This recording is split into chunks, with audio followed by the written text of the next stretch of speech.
Before we get into sources, names, and historical claims, I want to be clear about what this conversation is and what it is not. This episode is not an attack on Christianity, and it is not an attempt to strip meaning from anyone's belief or faith.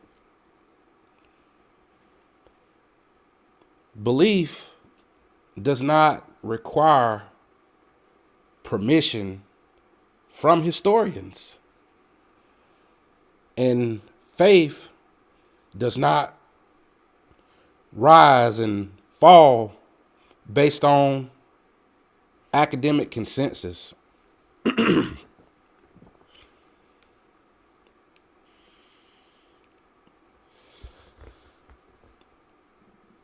People believe for many reasons: personal experience,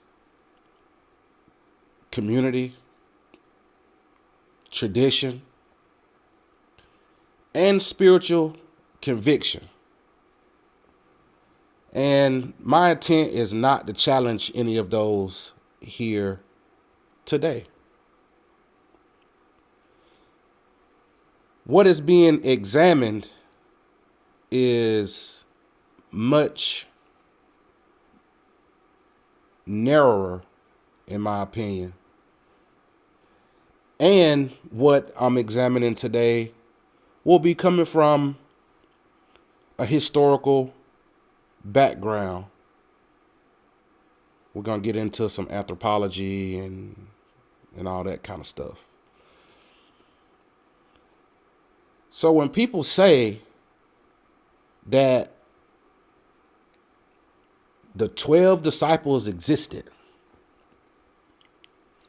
what they're usually expressing is confidence that this claim is grounded in history in the same way we are confident about other figures from the ancient world. But history as a discipline does not work on confidence or even, I'm trying to think of a word, reputation. That's a good one. It works more on sources and context and even collaboration.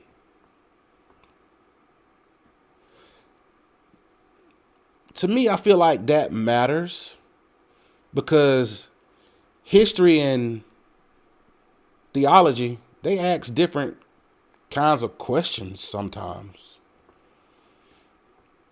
Theology tends to ask more of what a story actually means, while history asks whether a claim can actually be verified by evidence or documentation, something tangible we can actually utilize as verified information or verified data. Those two approaches they're not enemies, but they are not the same thing. Problems seem to arise when theological conclusions seem to be treated as historical facts without evidence. And when historical caution is mistaked for hostility towards belief. So the question that will be guiding this particular episode is quite simple, but it's very precise. And the question is there evidence outside of religious tradition that confirms the existence of the 12 disciples as a defined historical group? This is not about whether if Christianity spread, because we know it did. It's not whether people believed in the disciples. And it's not whether if the story through tradition is meaningful, which, I mean, we know it is. But I think it's more whether the claim itself, can it be independently supported using the same historical methods applied to any other ancient figure or movement. This matters, because many people assume that disagreement on this topic tends to come from a biased background, more skepticism, or even an anti-religious motive. But in reality, the discussion exists only because historians apply the same standards to Christian claims that they apply to Roman emperors and Jewish leaders and even ancient philosophers.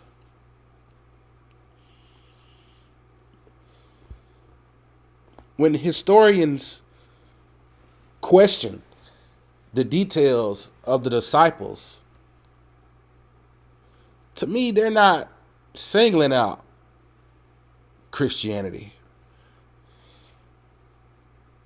They're actually doing what they always do.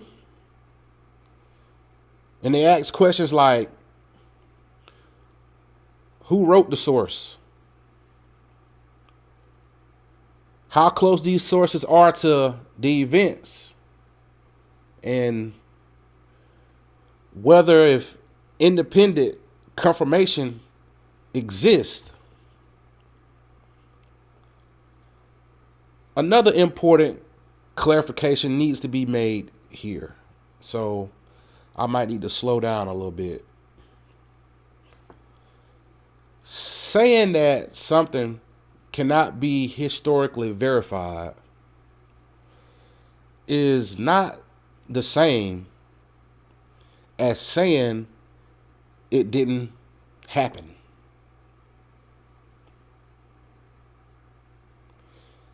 History does not deal with certainty. It deals in probability. And sometimes the most responsible answer a historian can honestly give is quite simple. And this is kind of where I get my thoughts from. We simply do not know. But like I said in previous podcasts, that answer can feel very uncomfortable, especially to someone that is heavily embedded in tradition, or I'm going to be nice today and not say the indoctrination. Especially when a story has been treated as settled fact for centuries, maybe even generations, now that I think about it. But discomfort is not evidence. We say that all the time here on this show. And tradition alone is not proof.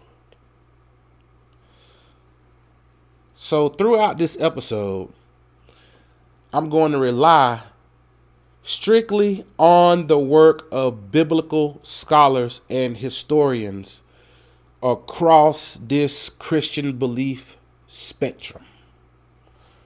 This is going to be very interesting, guys.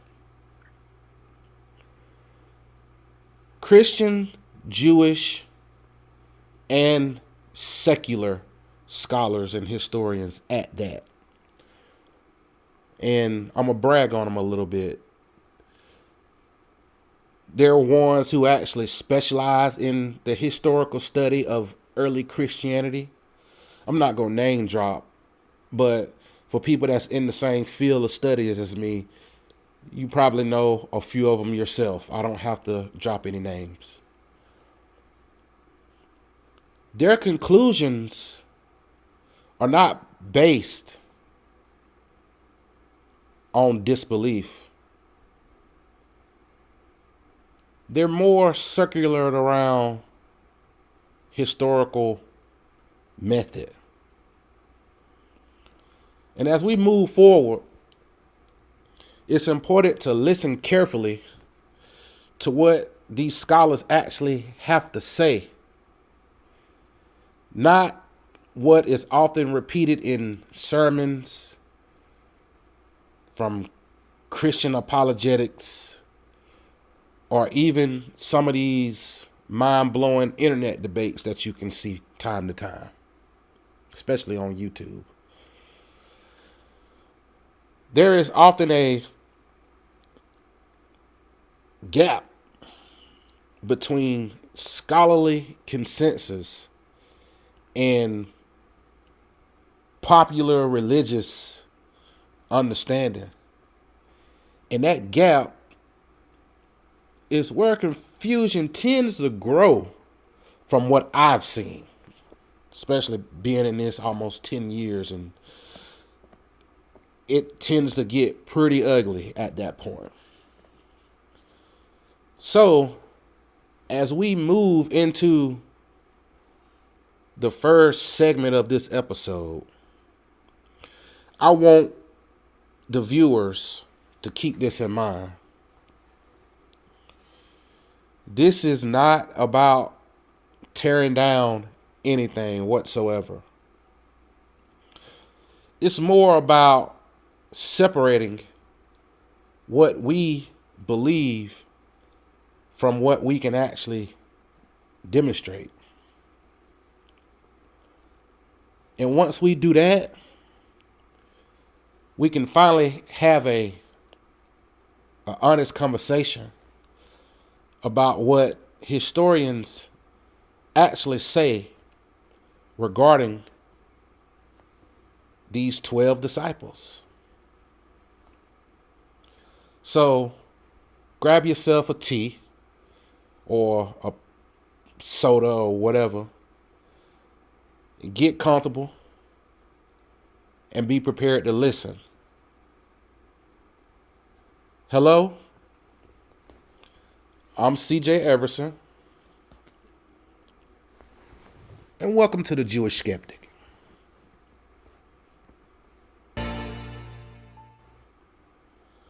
So our first segment, how do historians actually decide what counts as evidence? I think that's a good segment to bring first, because everyone has their different ideology and opinions on what historians decide. So we're going to break it down. To me, when historians evaluate ancient claims, they don't ask whether a story is inspiring or if it's even meaningful. Instead, they ask who wrote the account and whether the author was an eyewitness or someone repeating a story they received from others. Because for people who study history, we completely understand that oral tradition was passed down for many years before we could even write, before we even got our first writing system. Historians also ask whether if the author had a theological or political agenda, in my opinion, and whether if the claim can be independently confirmed by sources outside of that same tradition. This is when it tends to get a little uncomfortable, because now we're outside of tradition.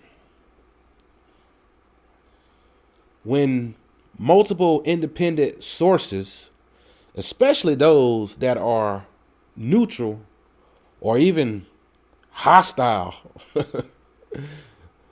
agree on a historical detail, historians gain a lot of confidence that the event likely occurred. So when a claim appears only within a single religious tradition that's written decades after the fact and is preserved and copied by believers with a clear theological purpose, historians approach that claim with caution. Red flag.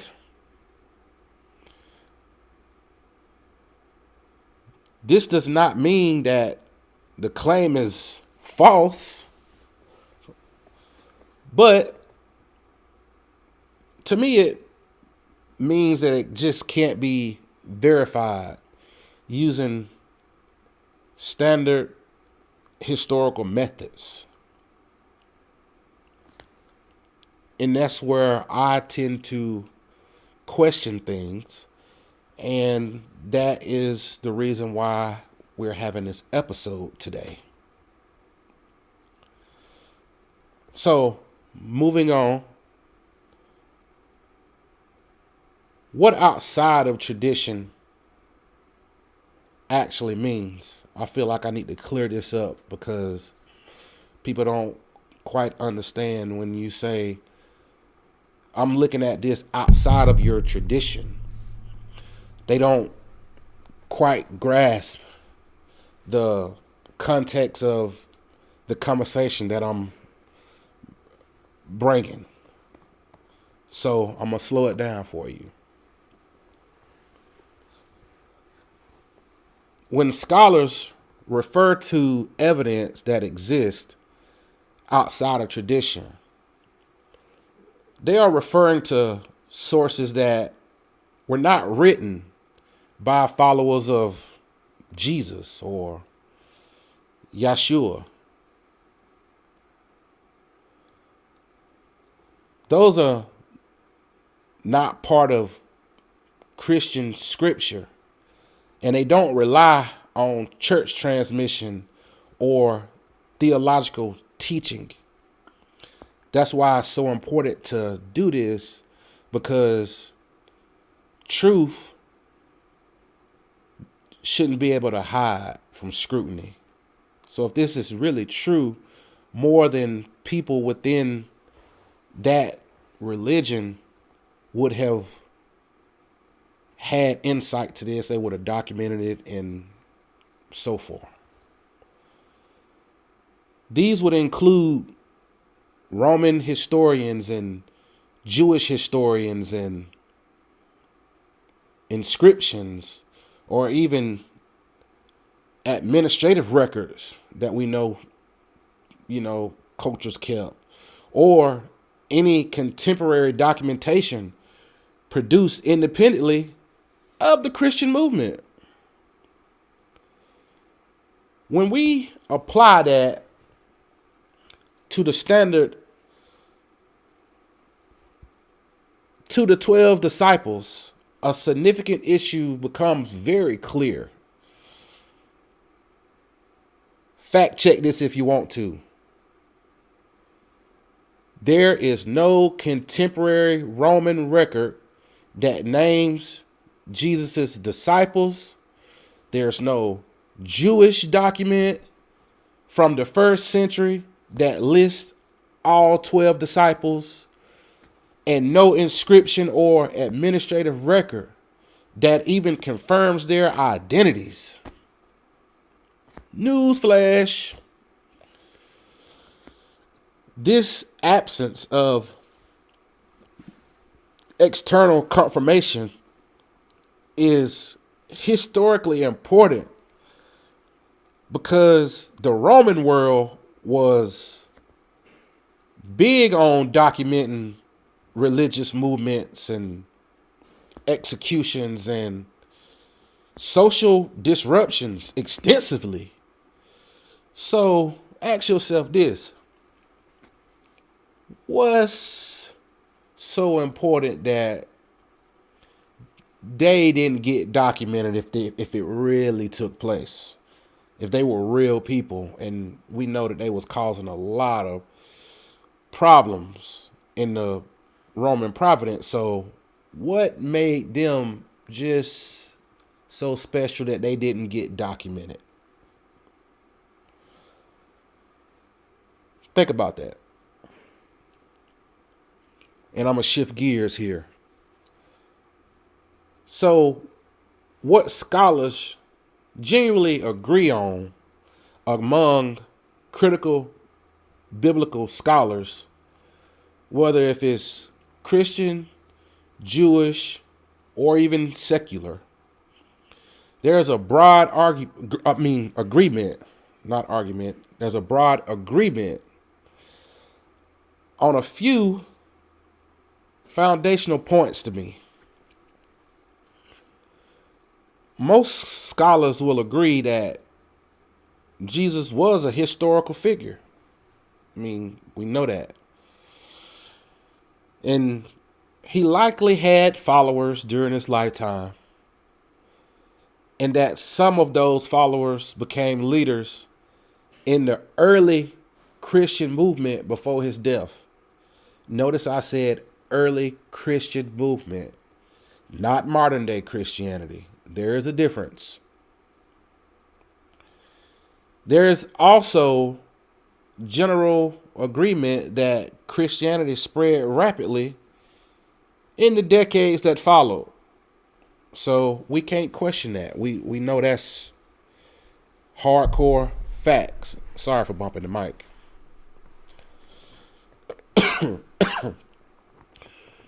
Where scholars don't agree is on the precise number of Jesus' disciples and the reliability of the name list found inside of the Gospels tradition, or a later biography, or even martyrdom traditions associated with each disciple.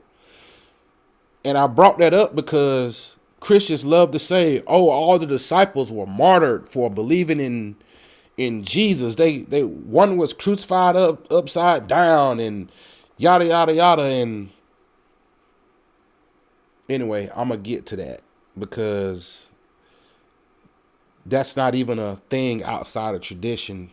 And even inside the tradition, it's inside of non-canonical books that the Christians don't even accept, like the Acts of Peter and the Gospel of Barnabas and so forth.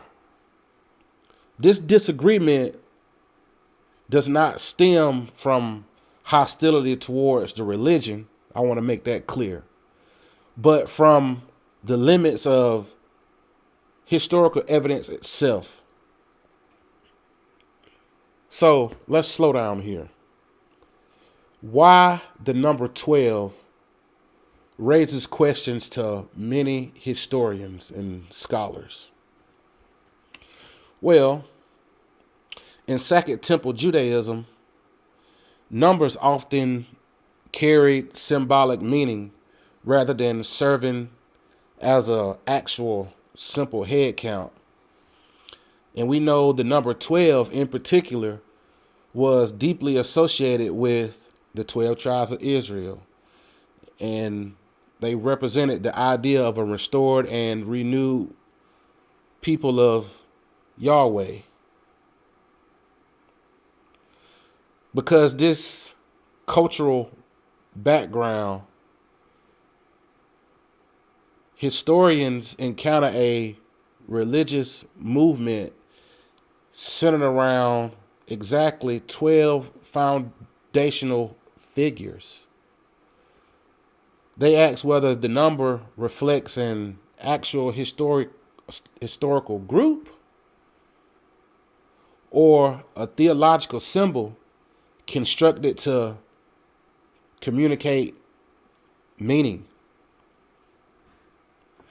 And on another hand, I want y'all to think about how many times the number 12 is actually symbolized in the Bible, and then drop it in the comments.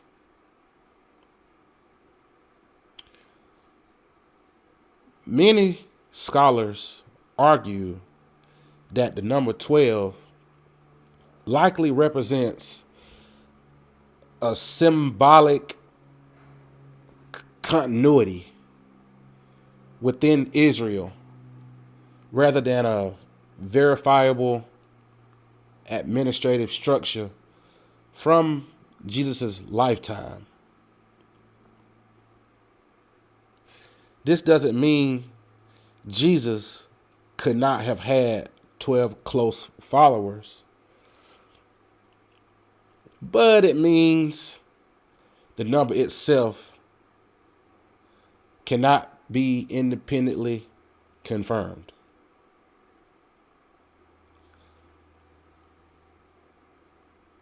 And I'm sorry, it seems like I'm jumping around here because my brain is, I'm trying to consume a lot of information or whatnot, and I'm trying to give it to you guys as it comes. So if it seems like I'm jumping around, bear with me. So now I kind of want to go into why the time gap matters. And for y'all that know history, you know exactly what time gap I'm talking about, but I'm going to elaborate here a little bit. So the earliest Christian writings were composed, I'd say 20 to 30 years after Jesus' death, while the Gospels were written between 40 and 70 years later. Fact check that.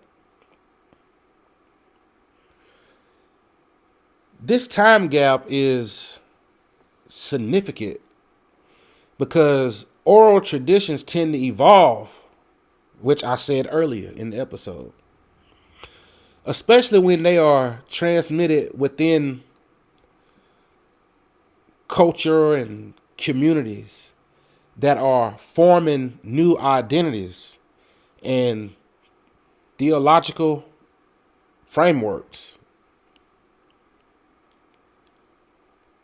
By the time the Gospels were written, Christianity had already begun to diverge internally. Theological interpretations were developing, and authority structures were taking shape. Historians, therefore, must consider whether if these texts are simply recording historical memory or whether they are also shaping belief and identity for emerging Christian communities. In many cases, the texts appear to be both at the same time.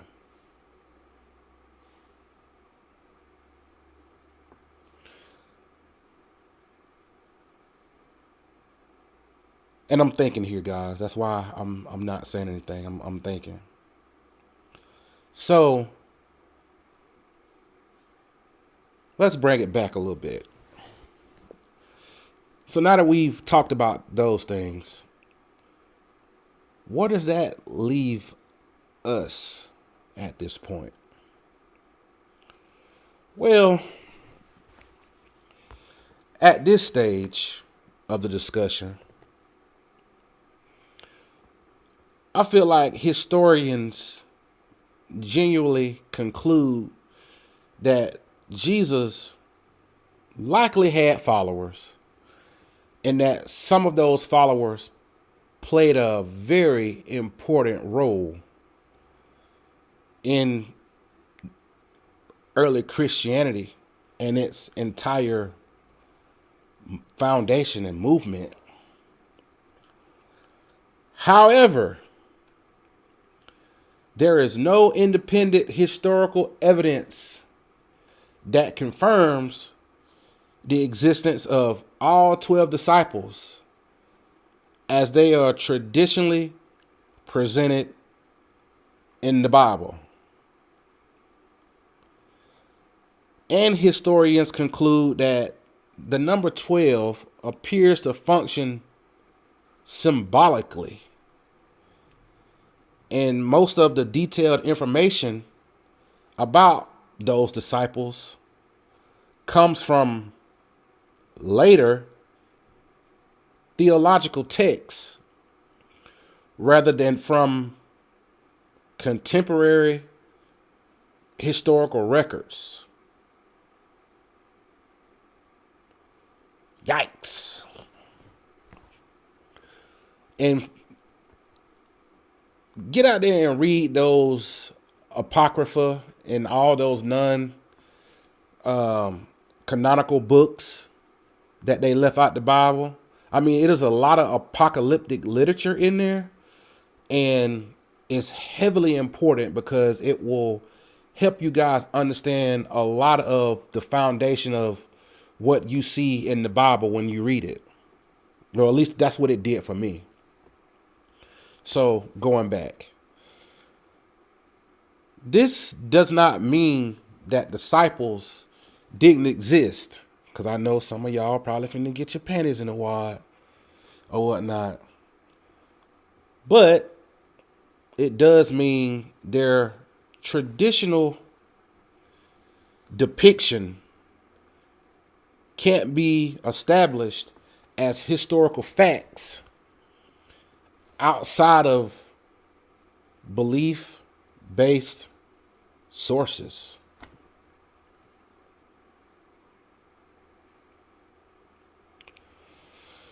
All right, so now let's go into the next segment, and we're going to talk about the earliest Christian writings and the silence about the 12 when it comes to history, not the Bible.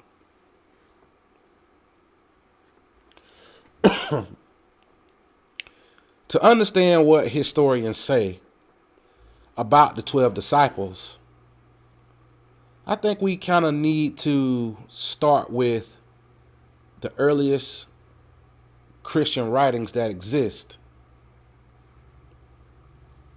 And that's not the Gospels. And that's not church tradition. But the first documents written by Christians that we can actually date with reasonable confidence, those writings actually come from the Apostle Paul. This is very important because Paul's letters were written roughly 20 to, I think, 30 years after the death of Jesus. That makes them earlier than any of the Gospels. I don't know how many of y'all out there didn't know that, but go fact check it. These letters are earlier than the stories most people are actually familiar with. And they're closer in time to the events themselves, actually. So if we want to know what early Christians believed, what they argued about, or considered important, Paul's letters are where historians look first. And when scholars examine those letters carefully, something immediately jumps out, stands out like a sore thumb. And I want y'all to think about this, and I want you to go back and research it too. Paul almost never talks about the 12 disciples. The silence is not subtle. It is very noticeable, though, and it's consistent, and it's historically significant, in my opinion. Paul writes extensively about Jesus. He writes about the man's death. He writes about the man's resurrection and his theological importance and what belief in Jesus means for both Jews and Gentiles. He writes about disputes within the early movement and about morality, about law,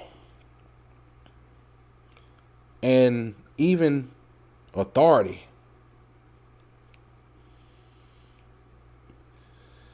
But when it comes to the 12 disciples as a defined group,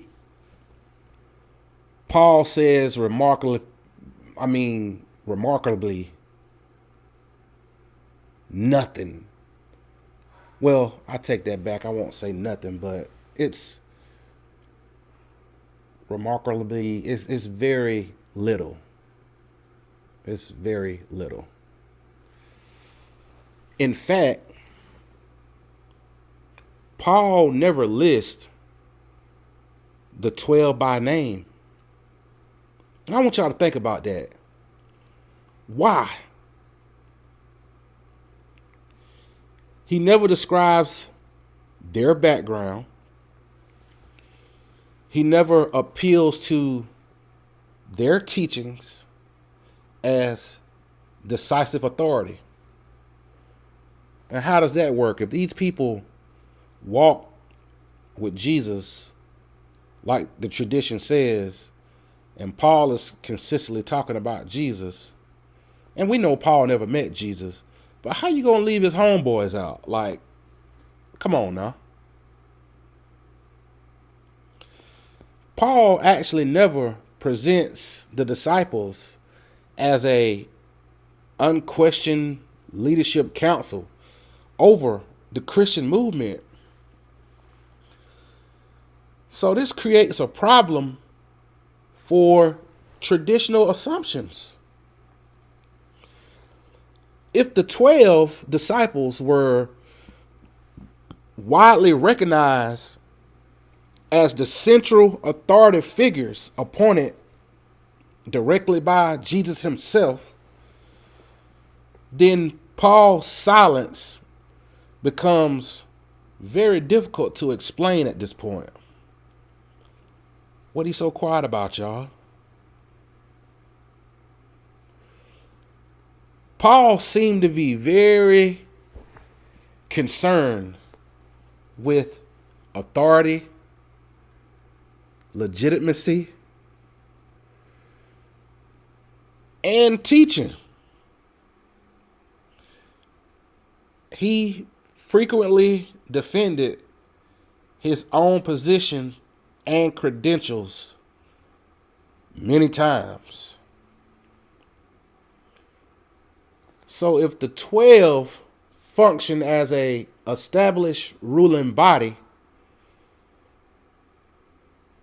don't you think Paul would have had every reason to reference them clearly and consistently? But instead, what we see is something messy as fuck to me. Paul openly disagrees with the other early leaders. Y'all know this. Come on now, come with me. Come on. He recounts confirmations and arguments and divisions. He challenges figures who are considered important in the Jesus movement. And he insists that his authority comes not from human appointment, but from personal revelation. Now, I'm not going to jump off topic here, but we know that Paul was a Merkavah mystic, and we know he practiced mysticism. So for him to be able to have this revelation explains highly on how he came to that, because if you study the practice and rituals of Merkavah mysticism, you will understand exactly how he had this personal revelation. So let me back up here. From a historical perspective, this suggests that early Christianity did not begin as a unified structure led by a clearly defined group of 12 men. It looks more like a decentralized movement with competing voices and interpretations and leadership claims.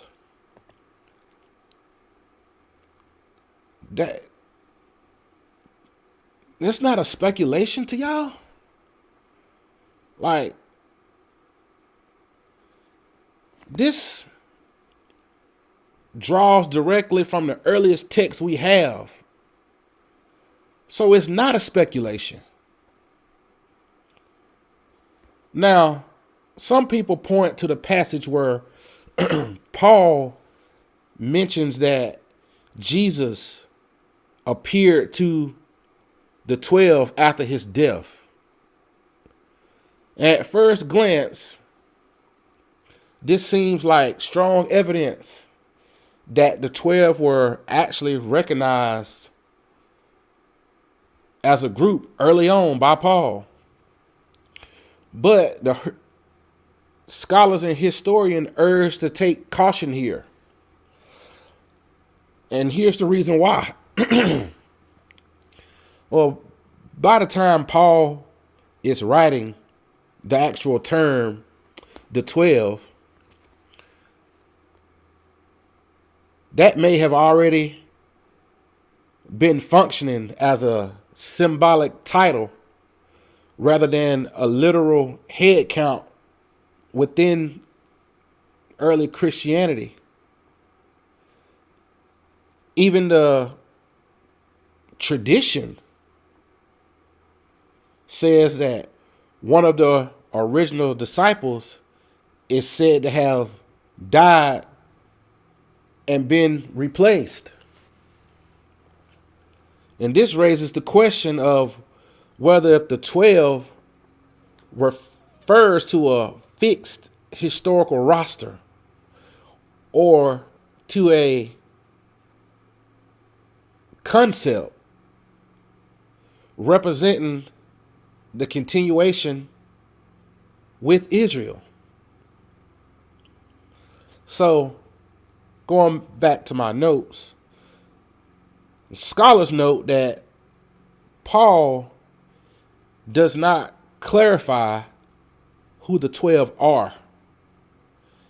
He does not name them and does not explain their authority. He assumes his evidence understands the phrase, but that doesn't mean the phrase reflects a historical, precise group of 12 as later tradition actually presents it. And another important point is that Paul shows very little interest in the earthly life of Jesus. He does not quote Jesus' teachings in detail. He does not reference parables that Jesus quoted. He does not recount the miracles. So scholars say that his focus is more theological. And I think when scholars say this, it matters because if the 12 disciples were widely known as first-hand witnesses, eyewitnesses as y'all's tradition says, that actually is preserving Jesus' teachings, Paul seems to lack engagement with them. And that becomes even more striking. So historians are left asking,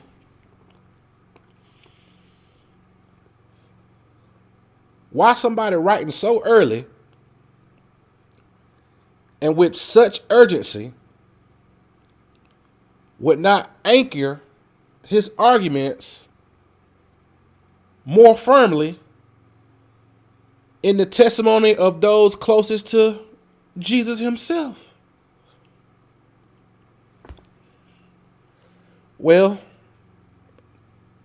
historians seem to believe that one possible explanation is that the authority of the 12 had not yet solidified in a way. Later tradition assumes it. And another explanation is that different Christian communities emphasized different leaders and experiences and even interpretations.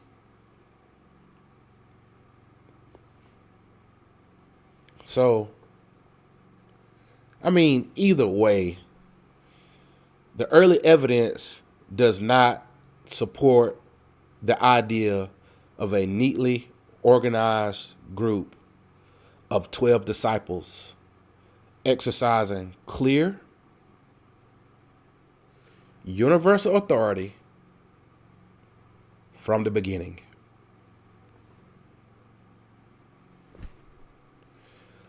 Instead,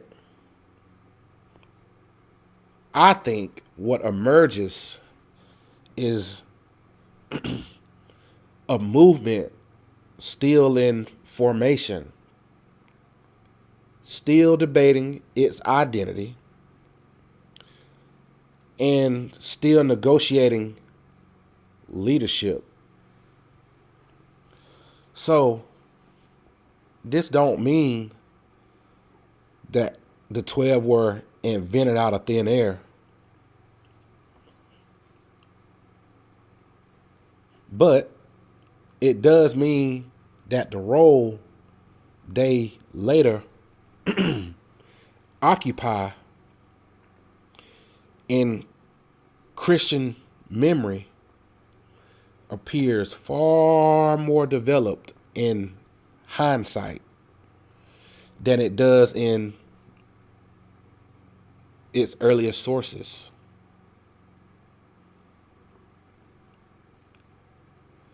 So for historians,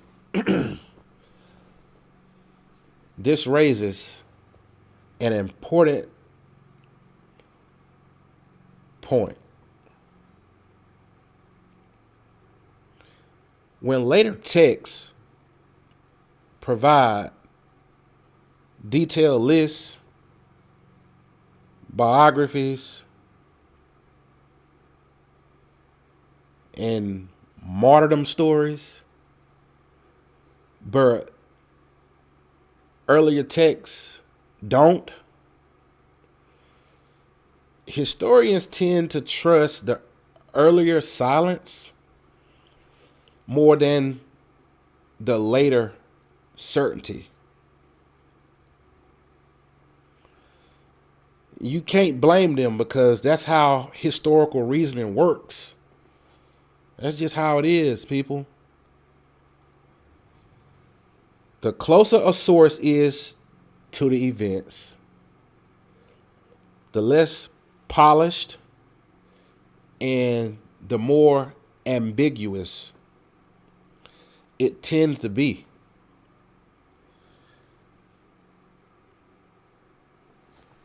And as time passes,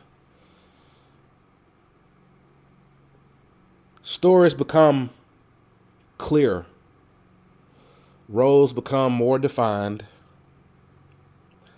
and meaning is systemized.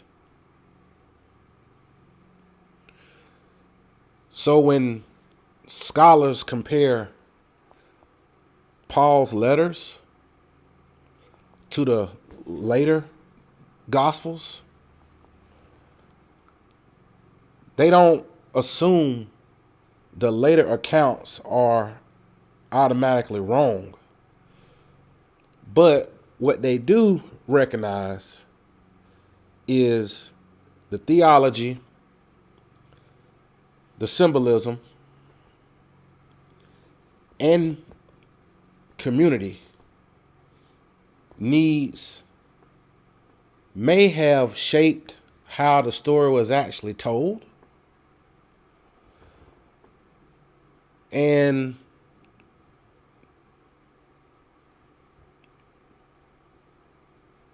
I'm not gonna go there. I'm not gonna do that.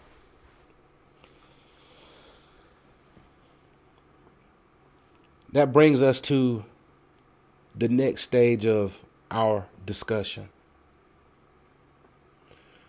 Because after Paul, we finally reach the Gospels, texts that name the disciples, list them out, and they give them personalities. The question historians ask is not whether these texts are valuable, but I think it's more of how much historical weight they can actually bear.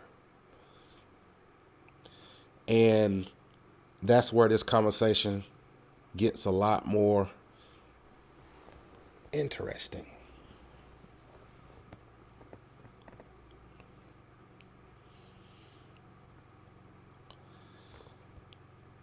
Now, the Gospels, the contradictory list, and theological storytelling.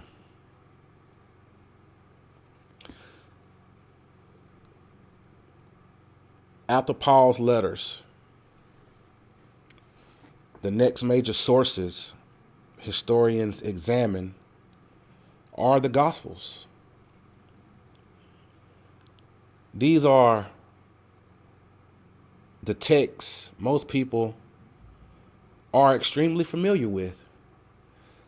And they are where the names of the 12 appear the most clearly and most confidently. It's within tradition.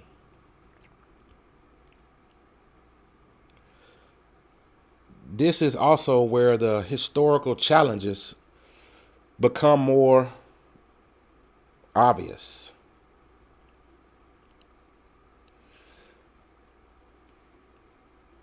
The Gospels were written roughly 40 to 70 years after the death of Jesus, y'all. And by this time, Christianity had spread across the Roman world. Different communities had formed, and theological disagreements were already well established.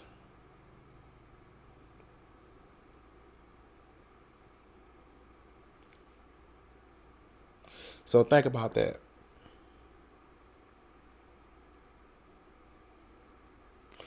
40 to 70 years after the death of Jesus, and Christianity is spreading over the Roman world.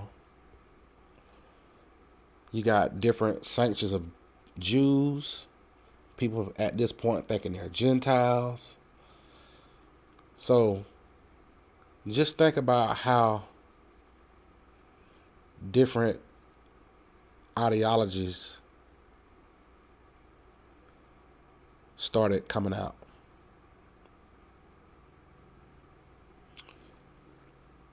The authors of the Gospels were not writing neutral biographies in modern sense, in my opinion. They were writing theological narratives for specific people with specific purposes.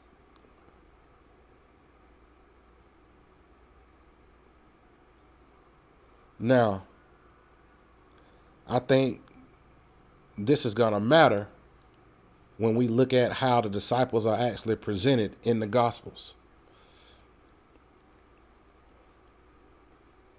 Each Gospel includes a list of disciples. But when historians place these lists side by side, they immediately notice some differences. Some names appear on both lists, while others change. Some disciples are known by different names in different texts. And in some cases, one disciple appears in a gospel and is absent are altered in another. Yikes. These are not minor spelling differences, people. In several cases, scholars are not certain whether if two names refer to the same person or to different individuals entirely.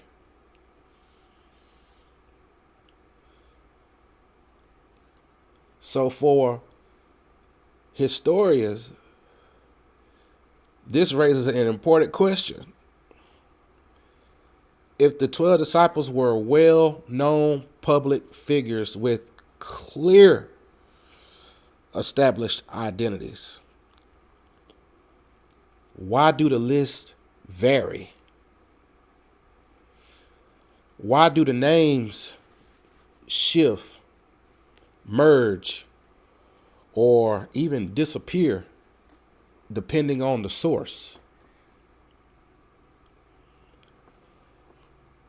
One possible explanation is it's just simple human error.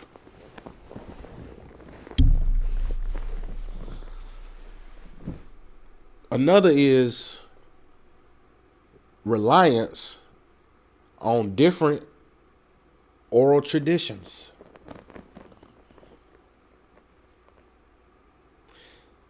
Told y'all to think about it. But a third explanation and possibility, and a lot of scholars actually find compelling, is that the lists were shaped by theological concerns rather than strict historical record keeping. The gospel writers were not trying to preserve a census. They were trying to tell a story about who Jesus was and what his life meant. This becomes even clearer when you look at how the disciples are portrayed in the narrative themselves.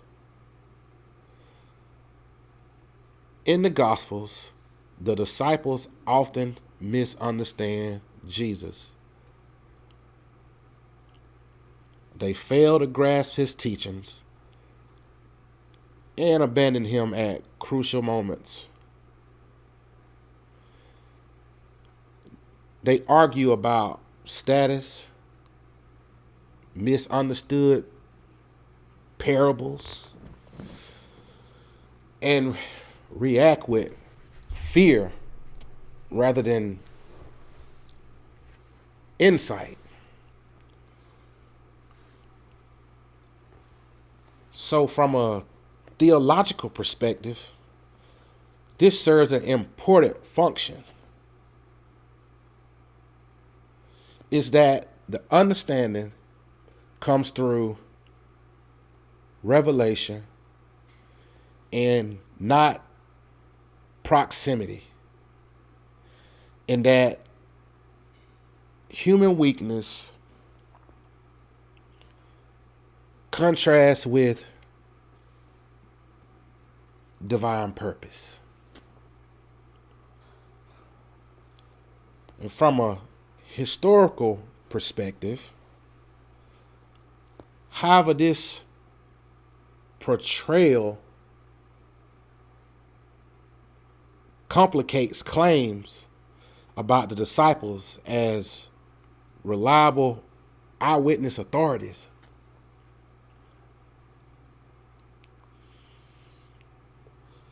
So if the disciples consistently misunderstand Jesus during his lifetime, historians ask when and how they suddenly became authoritative interpreters of Jesus' message after his death.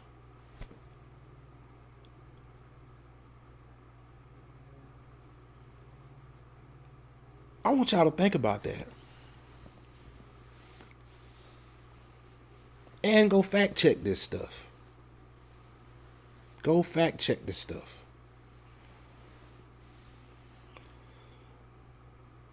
I think the texts themselves do not provide a clear answer.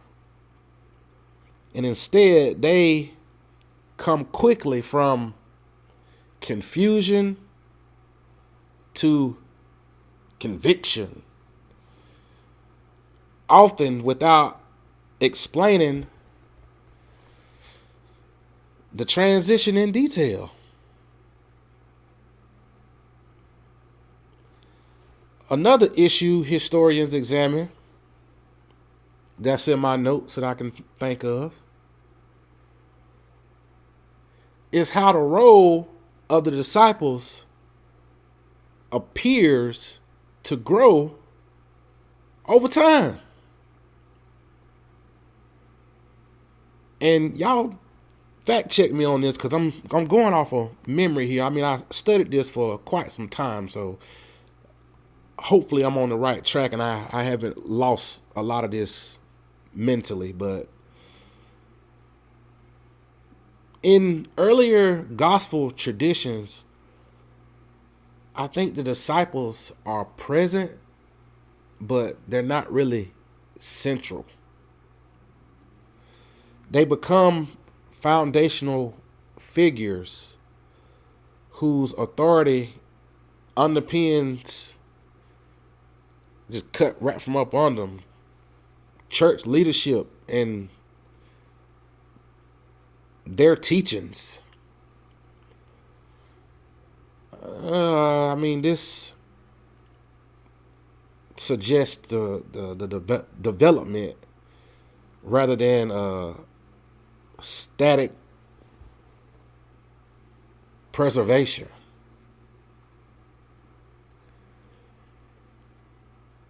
This is where historians are very, very cautious, because development does not mean fabrication, but it does suggest that memory and meaning were being shaped by the needs of growing communities.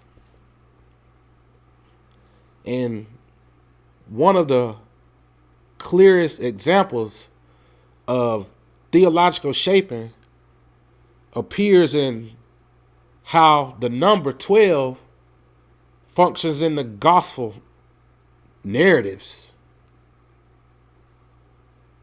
The disciples are consistently presented as a symbolic representative of a renewed Israel. I gotta fix my watch. I gotta take another link out. This symbolism is reinforced through narrative structure, language, and depictions that echo earlier in Jewish traditions. Because of this, many scholars will actually argue that the gospel list of the 12 serve as a symbolic purpose first, and then a historical one later.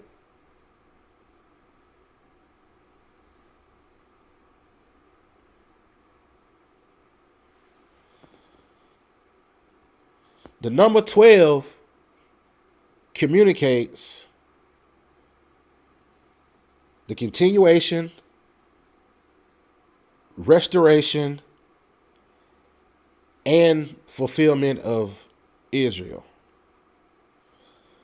Whether it reflects an exact historical group is a separate question, and one the texts themselves just don't seem to answer directly. Another factor historians consider is the absence of like a collaboration outside of the Gospels and later Christian writings.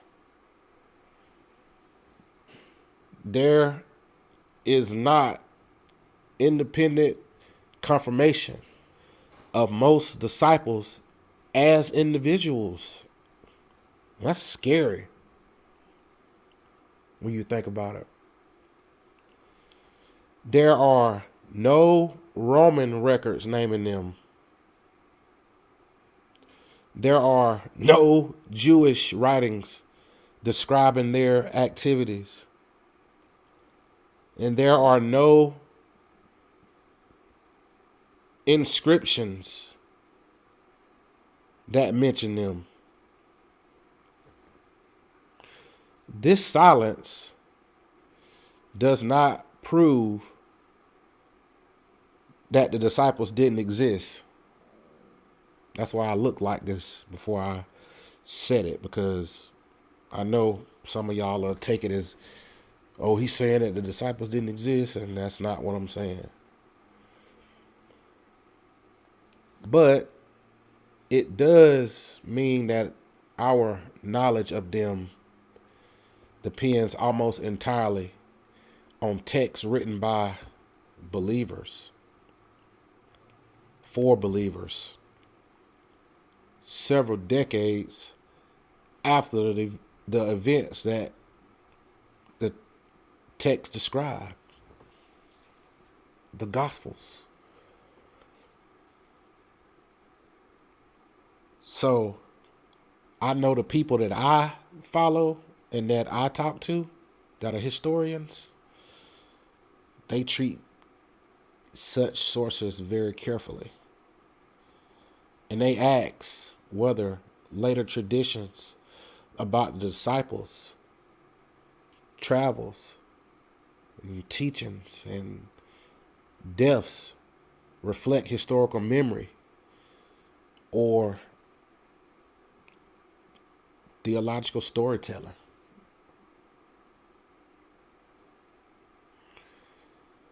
In many cases, martyrdom accounts merge centuries later. And I talked about a few examples of that in the Apocrypha that I told y'all to go read. And with that coming later, to me, during those periods is when the church was defining authority, continuation, and being legit. And as a result of this, I think most critical scholars draw a line between what the Gospels theologically affirm and what can be actually demonstrated historically. They tend to agree that Jesus likely had close followers and that some of those followers became highly influential figures in early Christianity. They are far less confident that the list, names, and roles of the 12 disciples can be reconstructed with historical certainty. And what we get from the Gospels evidence is not a clear admin record, but more of like a layered tradition. And at the core is a historical teacher with followers. And around that core develops a narrative shaped by symbolism, theology, and identity. Now, don't let this diminish the importance of the Gospels as religious texts to y'all, for all y'all Christians that's watching. All I'm saying is this limits how historians can rely on the Gospels as independent confirmation of specific historical claims. And I think this actually brings us to a more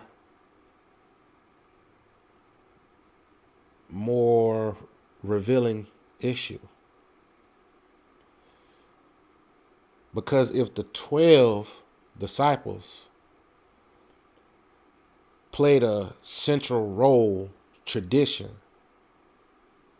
that was assigned to them, we would expect to see them clearly remembered and acknowledged by Christian, non-Christian observers. I was finna say that wrong and y'all was finna eat me alive. Pause. Yeah, I'll be messing up sometimes too, y'all. So, just think about that. Like,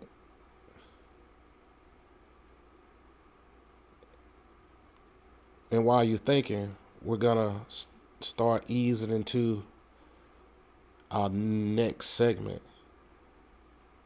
We'll look at what Jewish, Roman historians actually say and what they don't say about Jesus' followers. That comparison will tell us a great deal about where history ends and Christian tradition begins. So now, what non-Christians or non-Christian historians say and what they don't say about the disciples? Okay. One of the most important steps historians take when evaluating any ancient claim is to look beyond the movement that's actually making the claim and ask what outside observers actually noticed. I think this is very important. It kind of narrows some things down.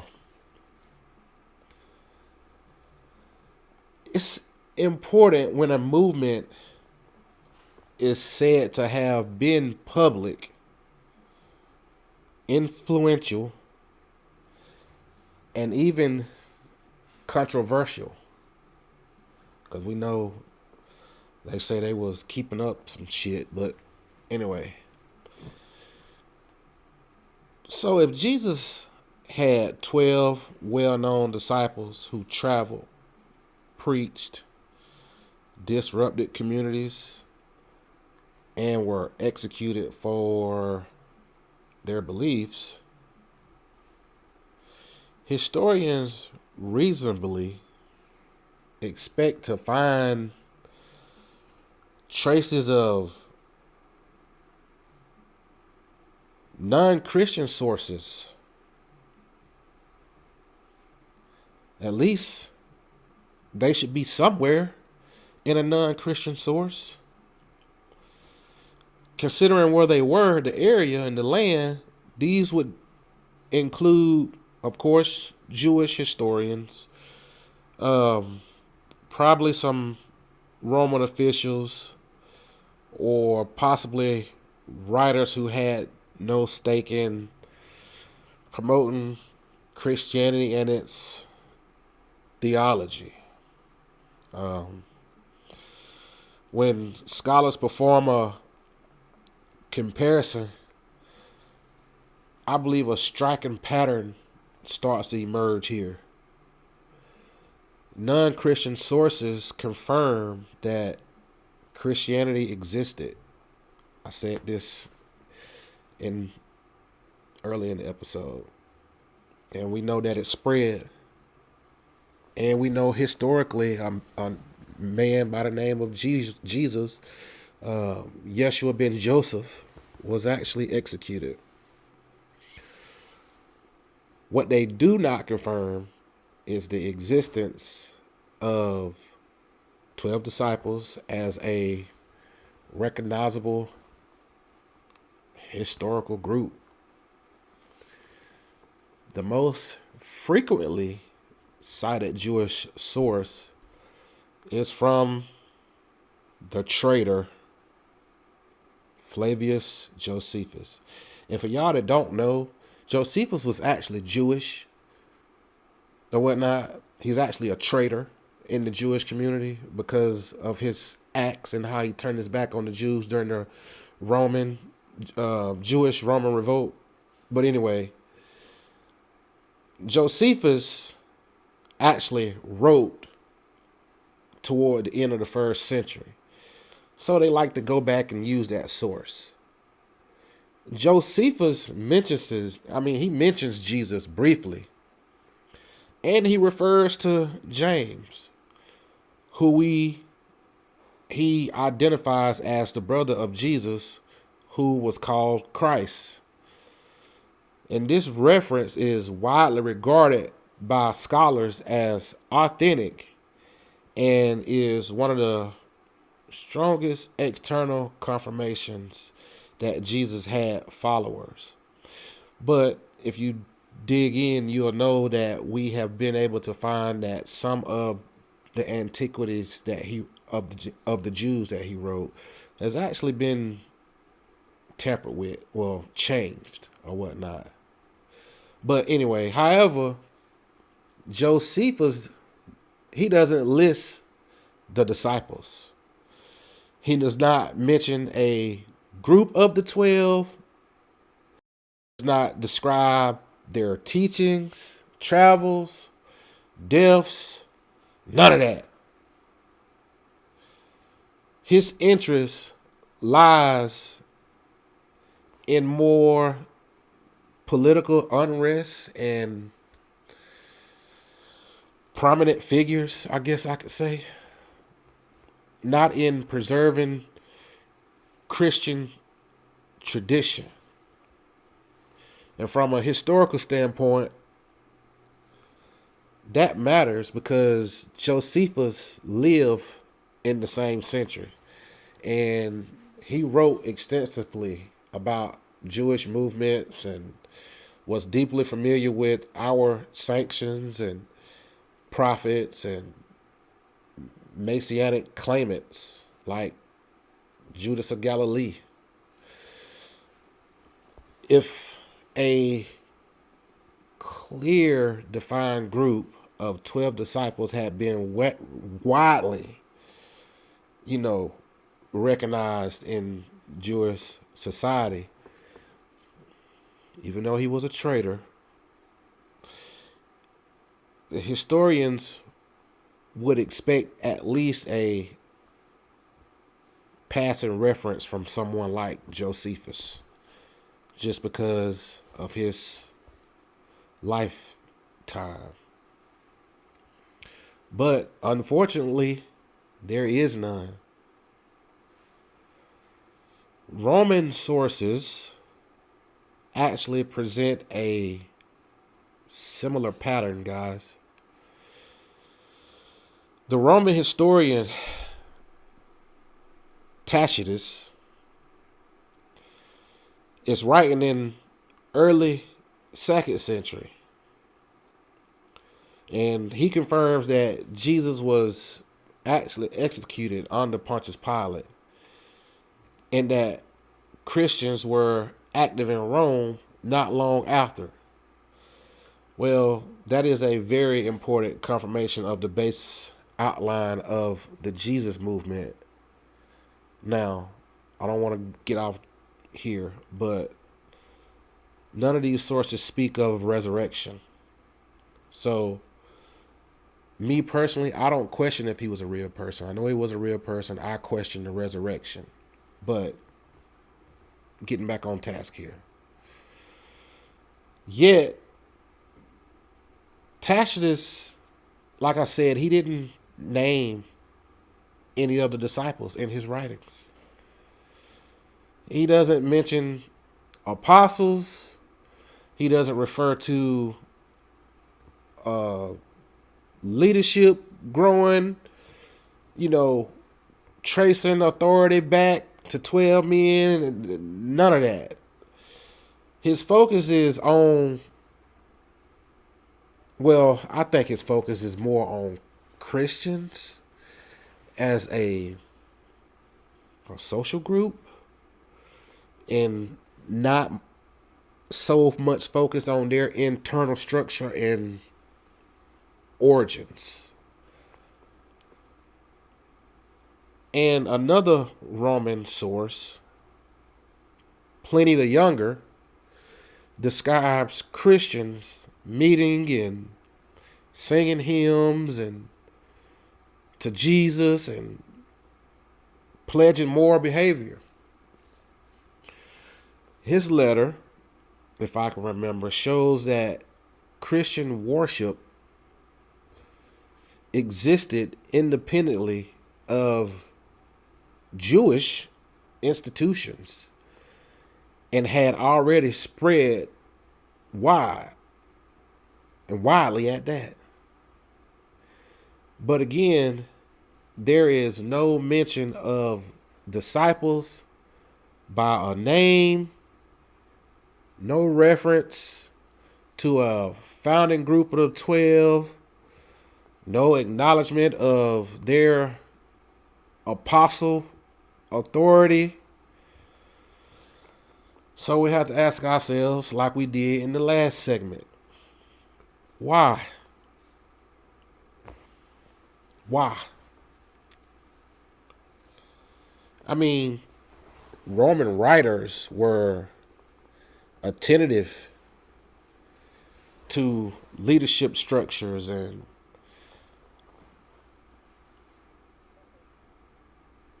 especially when it came dealing with movements they viewed as disruptive or potentially dangerous, which is, to me, it's the same reason they killed Jesus. Caused a riot on Passover and kingship. But anyway, if Christianity had been clearly organized around a known group of original disciples, I mean, Don't you think that information would have been useful to Roman administrators? Yeah. But instead, what we get are Roman sources that describe a belief system and not a lineage. This leads historians to, I think, a more important conclusion that the idea of the 12 disciples appears to have been most important inside the Christian movement and not outside of it. It functioned as a way of establishing identity and authority for believers rather than a publicly recognized historical fact. Now, this does not mean non-Christian writers were trying to suppress information. At least I don't think they were. It means more like they were documenting what mattered to them. And that's fair. And what mattered to them was that Christians existed and not how the Christian tradition explained its origins. And historians, they also note the timing of these sources. By the time Roman and Jewish authors mentioned Christianity, the movement had already developed its own internal narratives. These authors are not eyewitnesses to Jesus' ministry. They are observers of a moment that has already formed beliefs about its past. And as a result, even when non-Christian sources confirm that Christians believe certain things, that confirmation does not equal verification of those beliefs as historical events. I think a historian can confidently say that early Christians believe Jesus had disciples and that those disciples carried authority.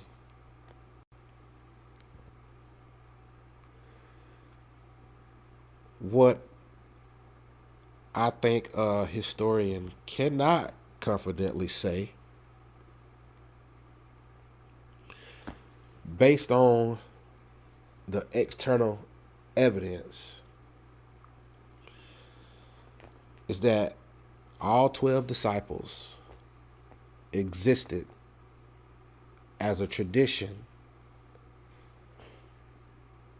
later describes them.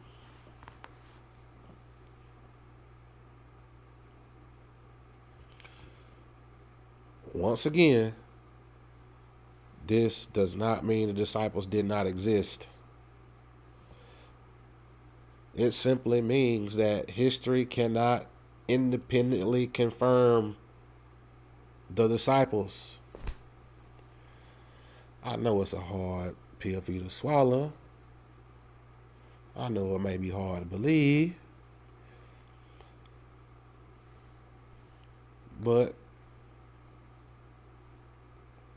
we must call a spade a spade.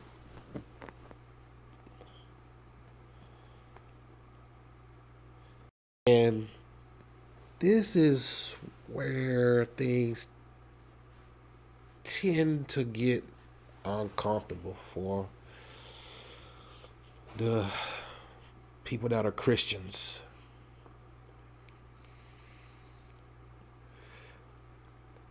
Many people assume that silence in the historical record is meaningless. But in reality, silence becomes very meaningful when we would reasonably expect a detail to appear and it don't.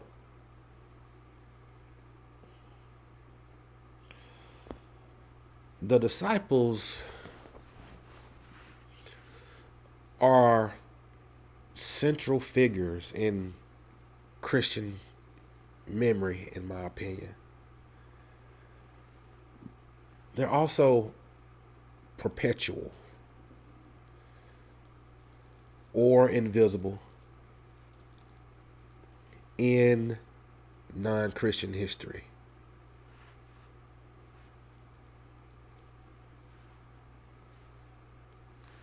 Sorry, people. For historians, that gap marks a boundary between what can be studied historically and what belongs to theological tradition. And I know a lot of people are not going to like that, but it is what it is, y'all. Sometimes how y'all think I felt when I was a believer and I read this? So, in the next segment, I want to go back and we'll look at what scholars say about later traditions surrounding the disciples, especially martyrdom stories, and why historians treat those accounts with even greater caution.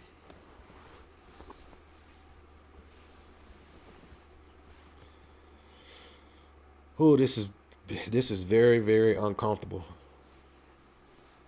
This is very uncomfortable, but the truth is very uncomfortable. So, martyrdom stories, late traditions, and the problem with legendary growth. That's the name of this segment, y'all.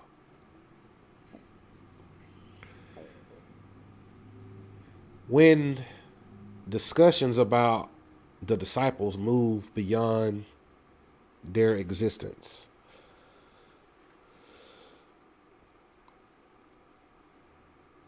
I'm trying to think how I want to say this.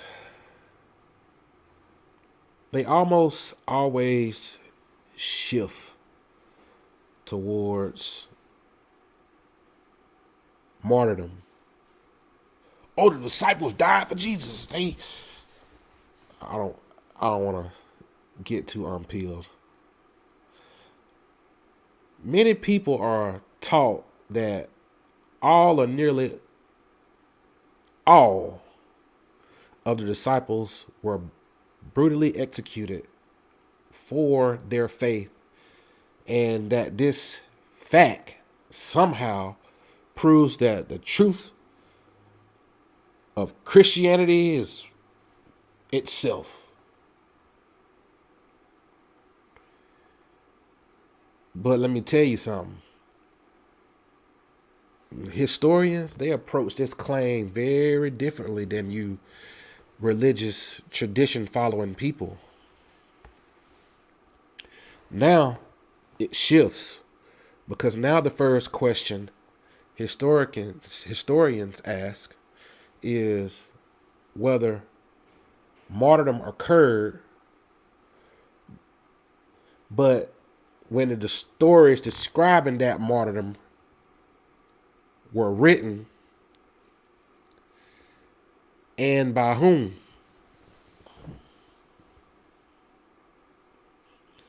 And when scholars trace the sources of the disciples' martyrdom traditions, they discover something that is completely shocking. Almost all the detailed accounts appear centuries after the time of Jesus and his followers. Centuries.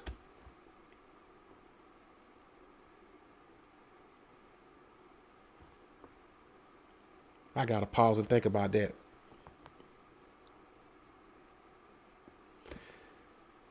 They don't come from the first generation of Christians. And they don't come from independent observers. Instead, they emerge from later church writings and summaries written during periods when Christianity was defining its authority and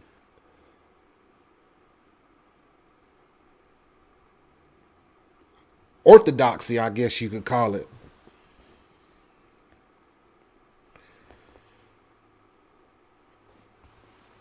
This matters highly because late sources are not inherently false, but that makes them historically weaker.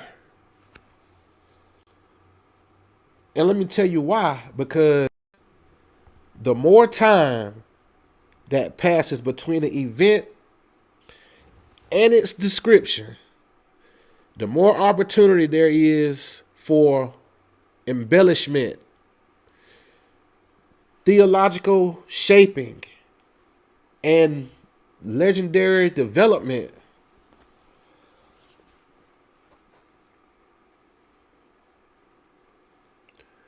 One of the most influential figures in preserving these martyrdom traditions is Eusebius.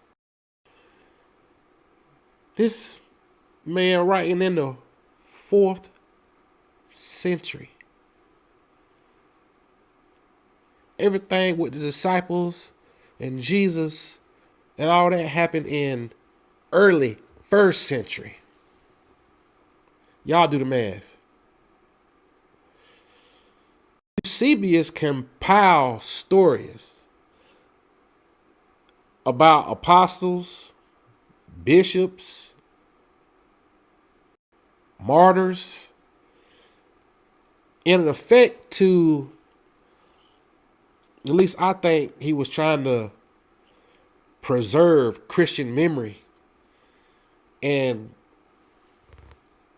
assist with demonstrating the legitness of church leadership.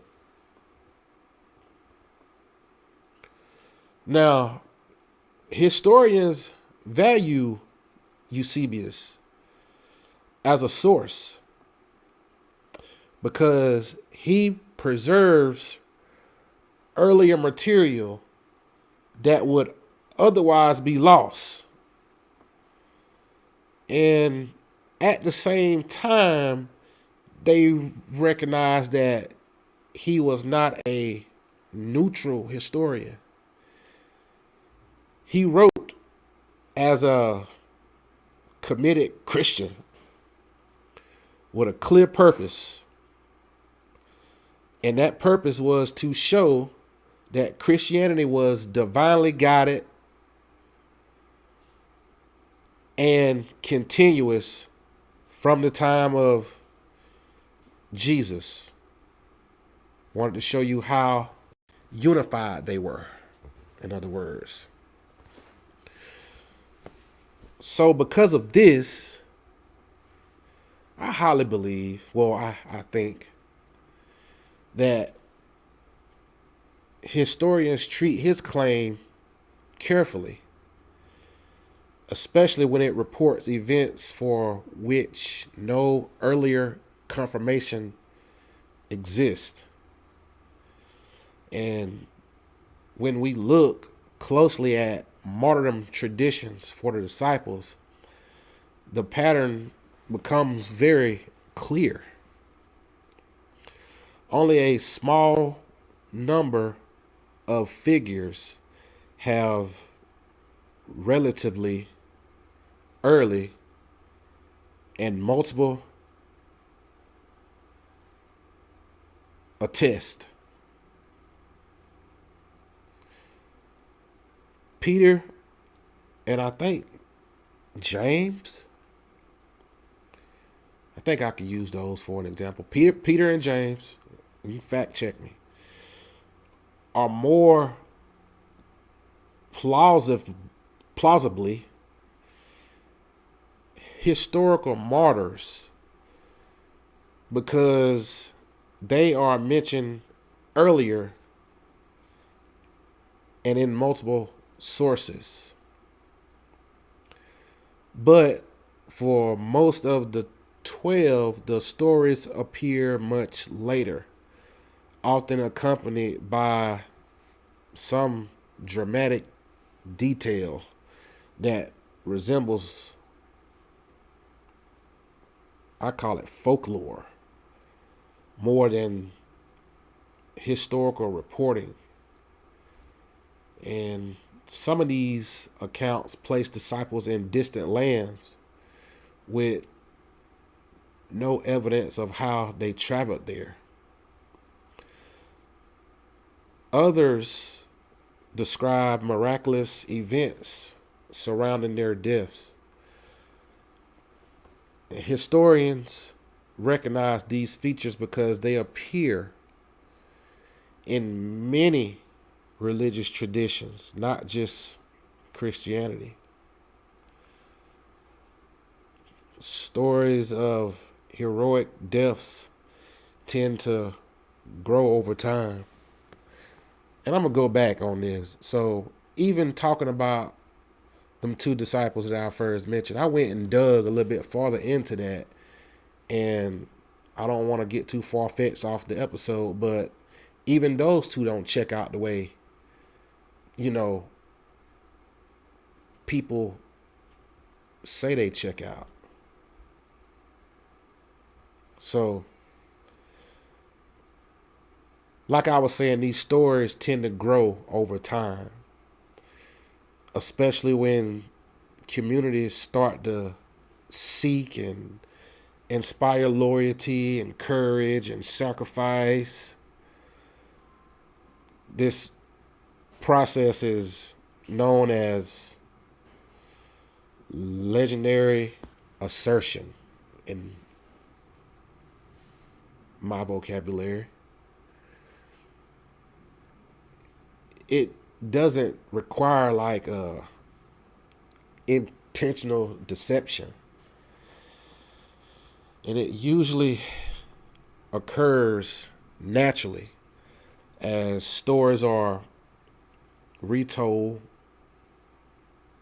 interpreted, and expanded to meet the needs of upcoming generations. Another issue historians examine is motivation.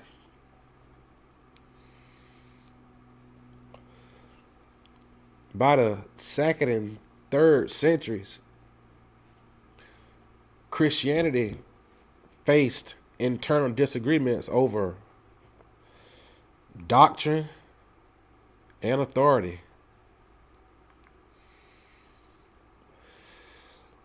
Claiming direct lineage from a original disciple became a powerful way to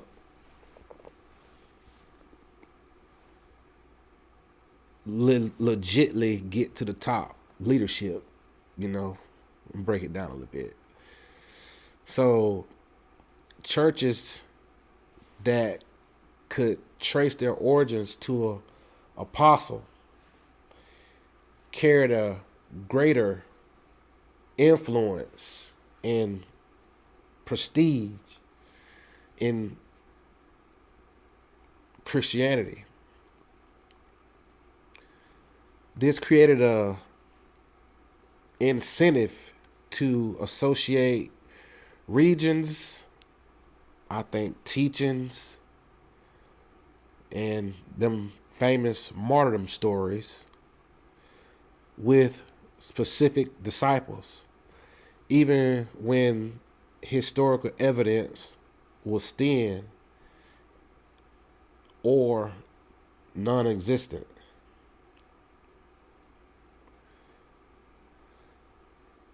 I'm not saying these traditions were fabricated out of malice. That's a better word for it.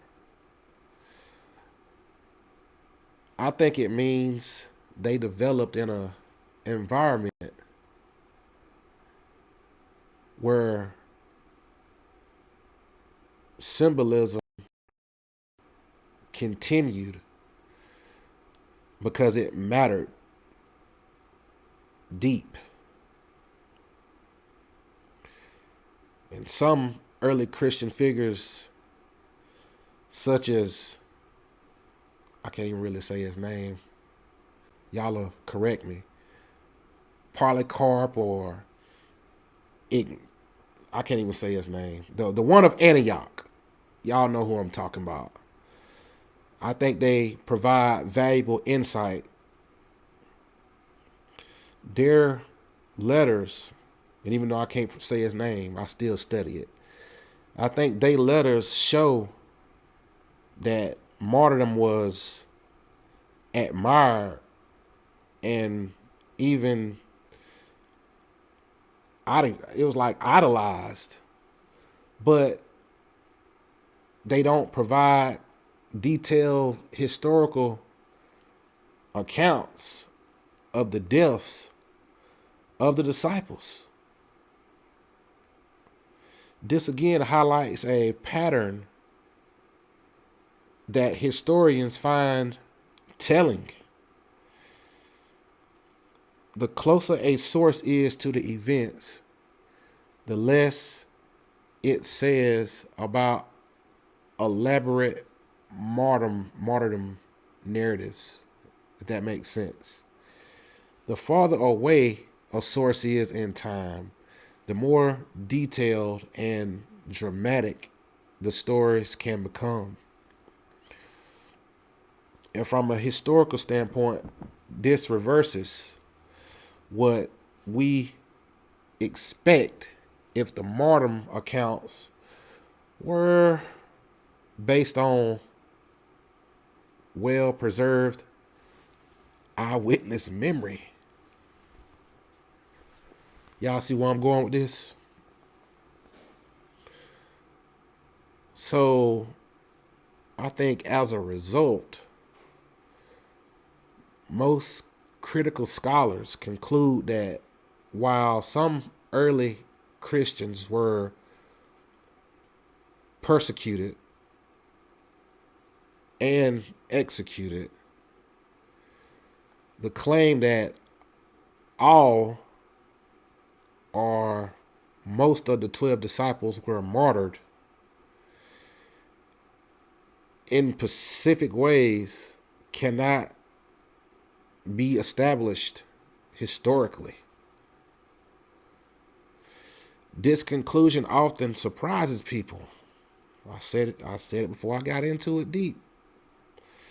Because martyrdom is presented as one of the strongest evidence for the disciples' sincerity and truthfulness, in my opinion. But historians make a important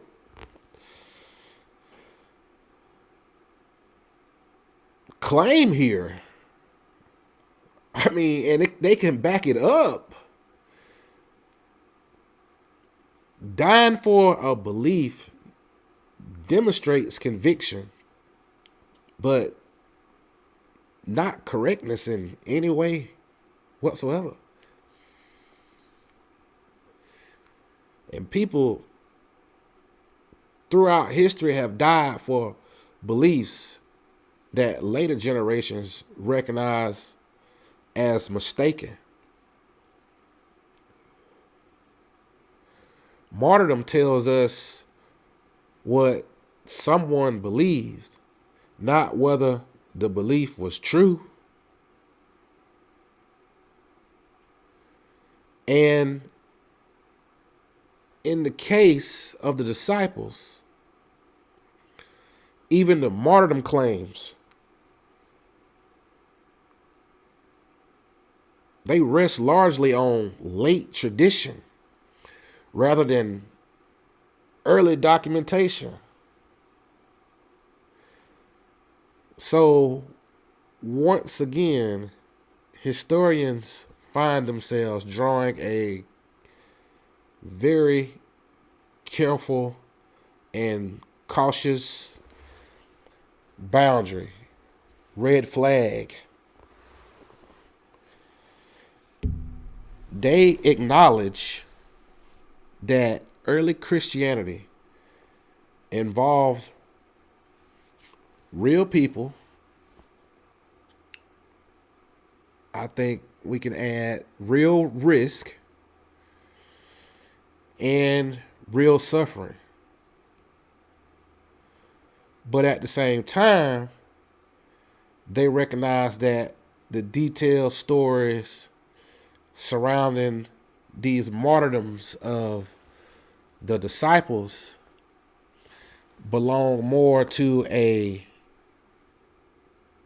theological memory than to history that can be verified.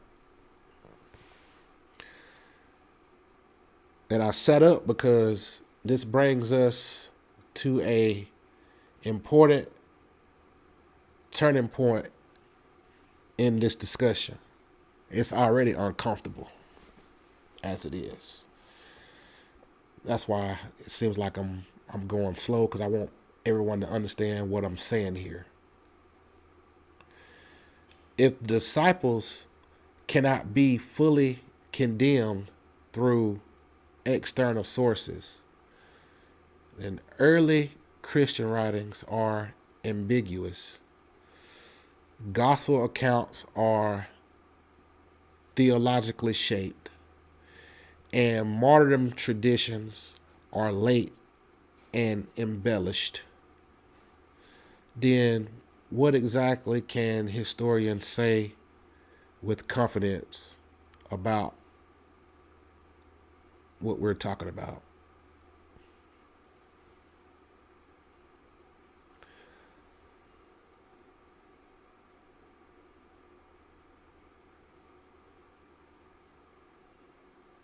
I was giving y'all time to think about it.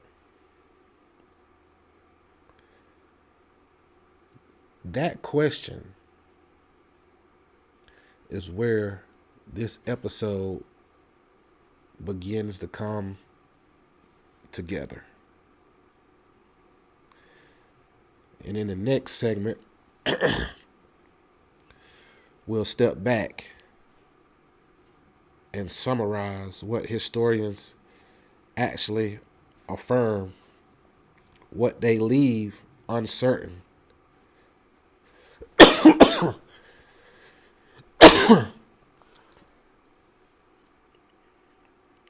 and why those limits matter. Boy, I had to take a break. Boy, I'm getting choked up. I know y'all saw it at the end of the last segment.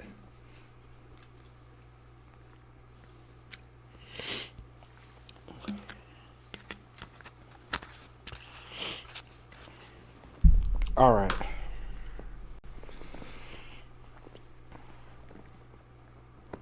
So, what historians can say with confidence and what they actually cannot. Well, after examining the early Christian writings, the gospel accounts, non-Christian sources, and later martyrdom traditions, historians reach a point where speculation has to stop and carefully summarize, or a summary has to begin. This is where responsible historical work draws clear lines between what is reasonably supported, what is uncertain, and what goes beyond the evidence.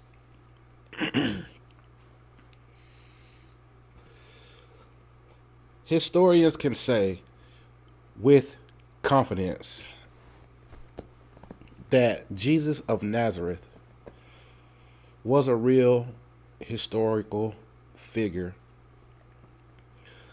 who lived in first century and was executed by Roman authority. This conclusion is supported by multiple independent sources and is accepted across the scholarly spectrum, including by historians who are not Christian.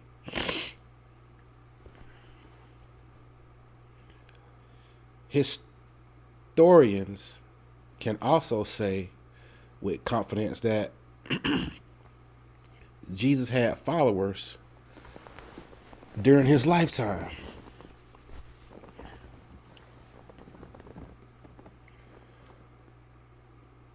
The existence of a following is necessary to explain the emergence and spread of the early Christian movement, people.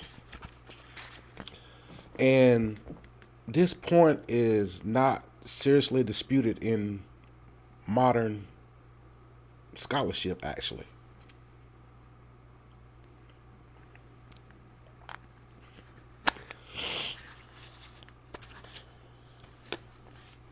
In addition, historians can say that some of Jesus' followers became leaders in the early Christian movement after his death.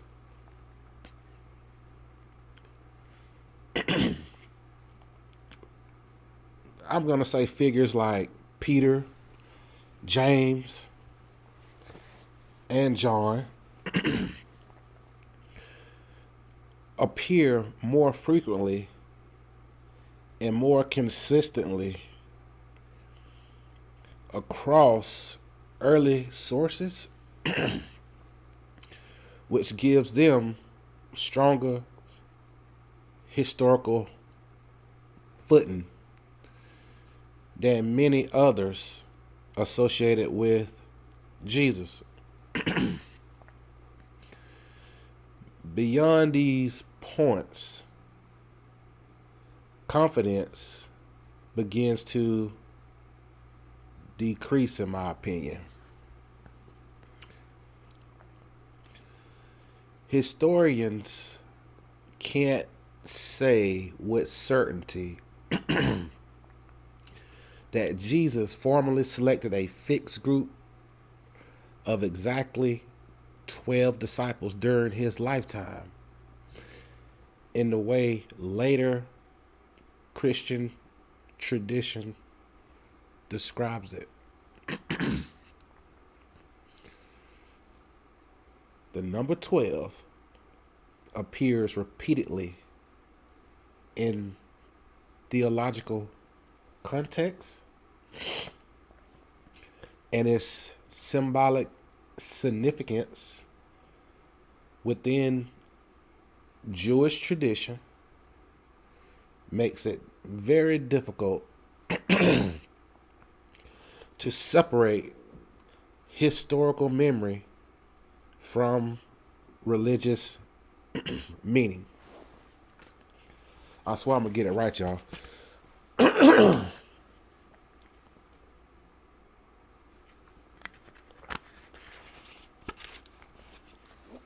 I give this to y'all raw. I done had a few people jump in my comments and say, "Oh, this is Chat GPT," and "Oh, he thinks he's a preacher." I'm not finna get off my tangent. I'll get off my lesson, but that's what people are saying out in the comments, y'all. So that's not true.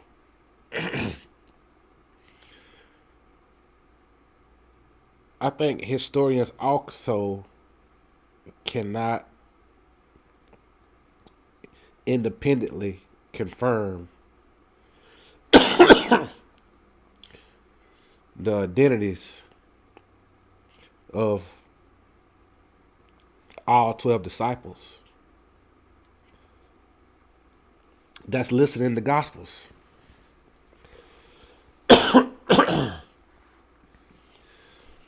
The variation in the names, the lack of external corroboration, and the late development of detailed biographies is what prevents scholars from reconstructing a definitive historical roster. I guess that's how I can put it.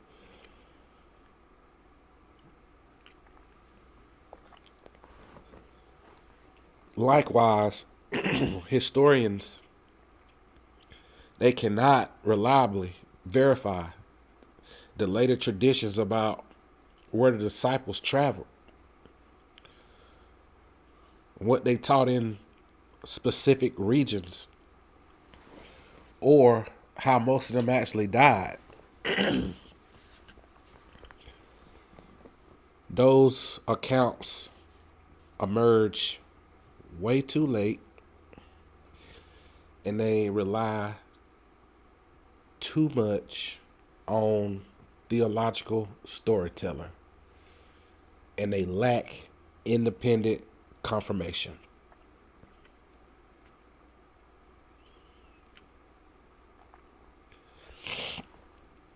At this point, an important clarification needs to be made. At least I feel like I need to say it. When historians say they can't confirm something, they are not claiming that it didn't happen. They are acknowledging the limits of the evidence.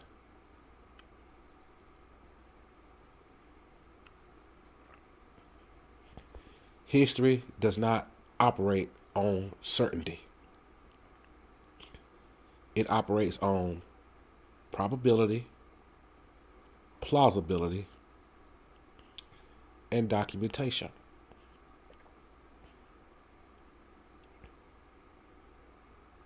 I think I had to say that because it's often misunderstood. And I think it's because people get in their emotions and their feelings. Many people hear historical caution as denial, but when in reality, it is restraint.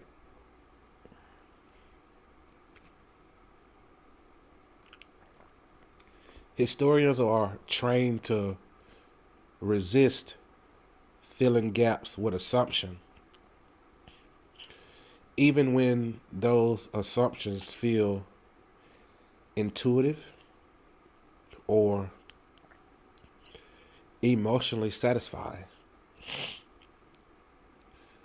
So when historians say that the 12 disciples cannot be verified, they are not attacking Christianity. They are applying the same standards they apply to every other ancient claim. This approach is not unique to biblical studies. The same skepticism applies to stories about ancient philosophers, kings, and heroes whose lives are known primarily through later tradition.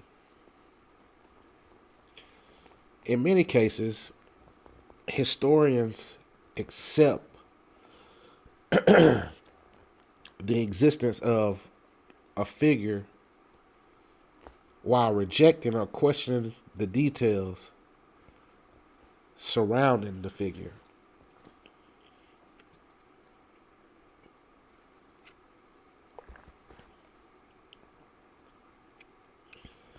The disciples fall squarely into this category, unfortunately. What historians are left with is a core historical picture surrounded by layers of interpretation. And at the center is a Jewish teacher with followers, not a Messiah. I'll say it again. A Jewish teacher with followers. That's what Jesus was.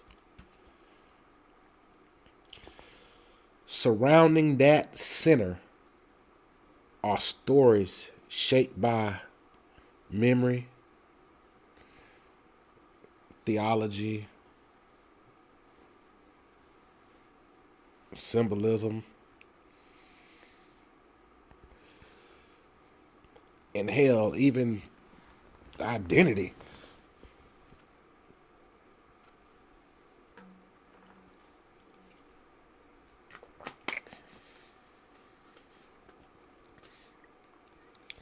I think understanding this layered structure is highly essential because it explains why debates about the disciples often feel unresolved. People are frequently arguing from different layers of tradition without even realizing it. Some are defending like theological meaning, and others are questioning historical evidence. Both conversations are valid, but they don't have the same conversation. And from a historian's standpoint or perspective, the safest conclusions are often the less dramatic. They acknowledge uncertainty, they resist exoneration, and leave room for future discovery. And that's why I love it. This is where the real tension lies with a lot of people, though. This is why I love the truth. Religious traditions often seek clarity, certainty, and authority. And historical scholarships, by contrast, they accept ambiguity as the cost of intellectual honesty. Neither approach is wrong, but confusing one for the other leads to unnecessary conflict in my thoughts. Like, it's so unnecessary.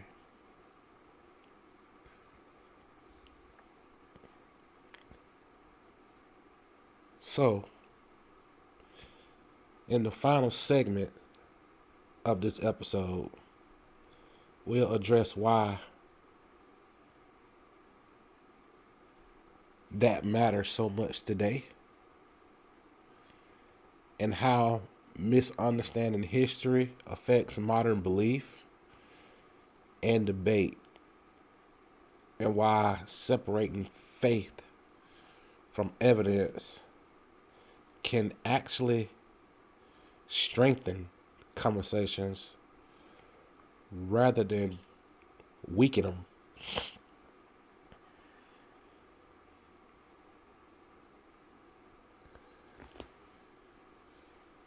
So why this matters? Faith, evidence, and intellectual honesty.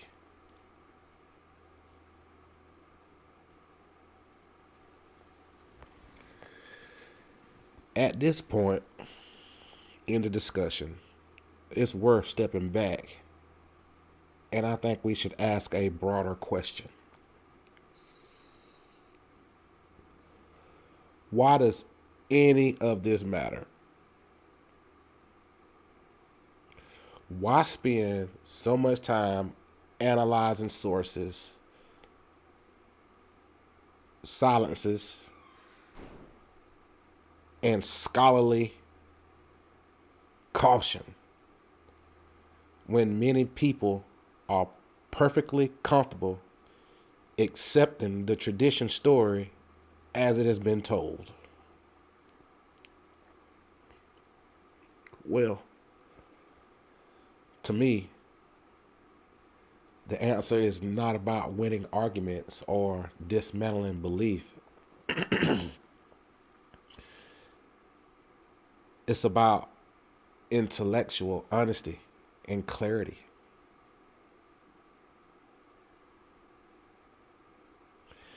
Many conflicts between believers and skeptics like myself do not arise because people disagree about values or meaning. They arise because people are answering different questions while assuming they're answering the same one. Happen to me all the time when I talk to family members that are Christian.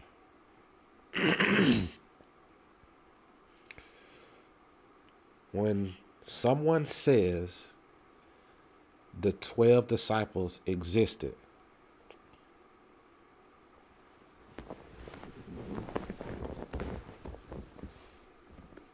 They may be making a theological statement about authority and faithfulness. When a historian hears that statement, they interpret it as a historical claim that should be supported by independent evidence. And when those two perspectives collide without clarification, frustration is inevitable. Damn, I ain't pulled that word out of the vocabulary in a minute. Faith and history operate under different rules.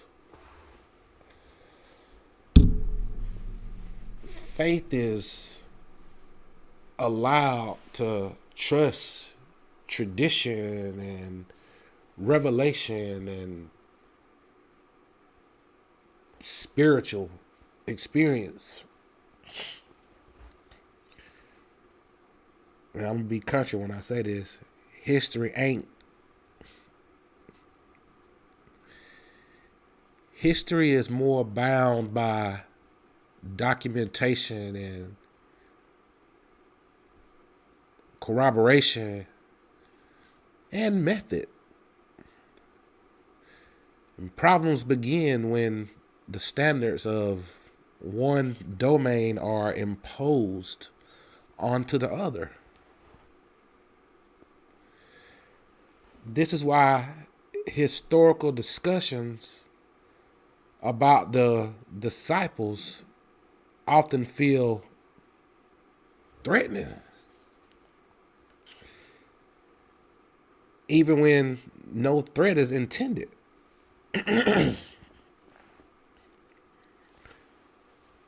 For many believers, the disciples are not just historical figures. They are carriers of authority.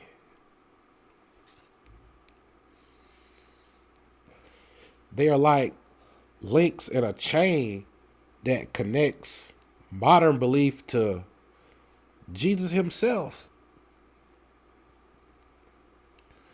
And questioning the historical certainty of that chain can feel like questioning the legitimacy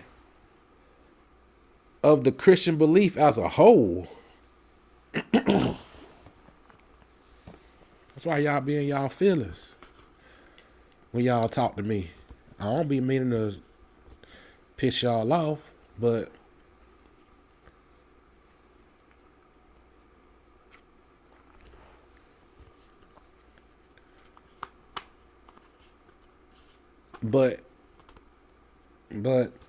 historians, they're not asking whether your belief is legit. They can care less. They are asking whether a specific historical claim can be demonstrated. Those are different questions, and separating them is not an act of hostility. It's an act of clarity. And in fact, many biblical scholars argue that faith becomes weaker, not stronger, when it depends on claims that cannot withstand scrutiny. When believers are taught that every detail of their tradition must be historically airtight, any crack in that foundation can feel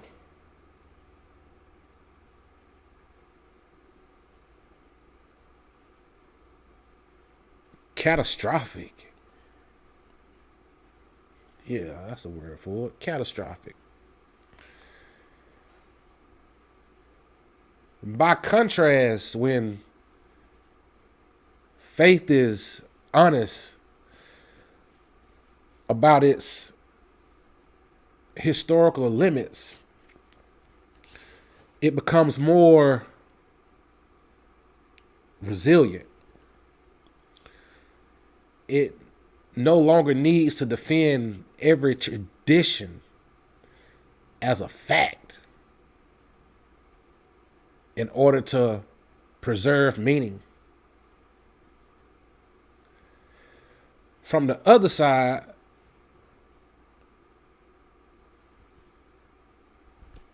skeptics sometimes make the mistake of assuming that historical uncertainty automatically disapproves religious belief. Guilty as charged. But I gotta keep it real. That assumption is equally flawed.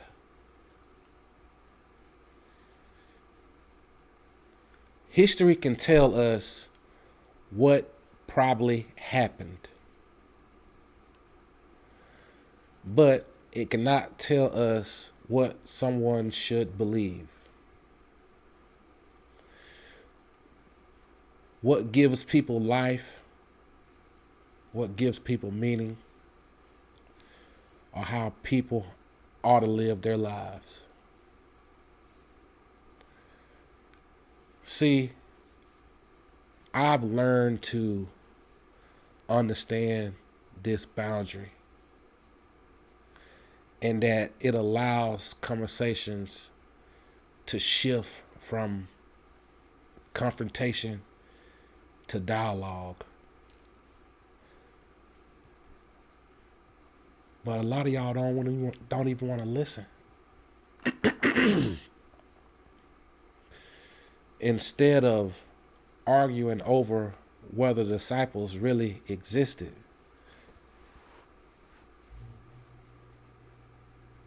people can ask more productive questions.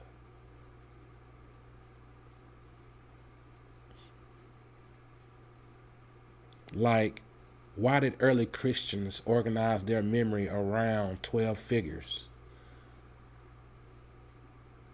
Like, what did the symbolism communicate? Like, how did these stories shape identity and authority?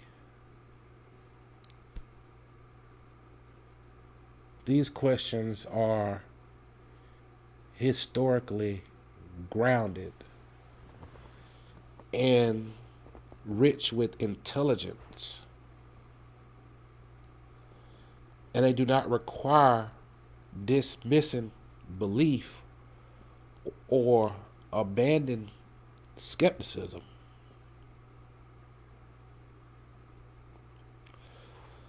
Another reason this discussion matters is because historical claims are often used as weapons.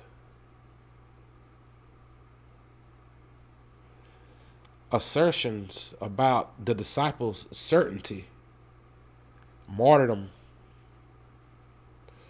or even eyewitness status are frequently developed as proof that Christianity is uniquely true.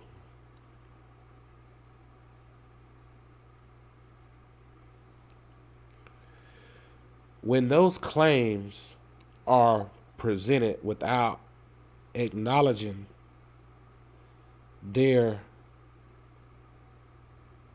limits of evidence, debates become distorted, in my opinion. Skeptics feel misled, like I did, and believers feel attacked, and neither side feels understood.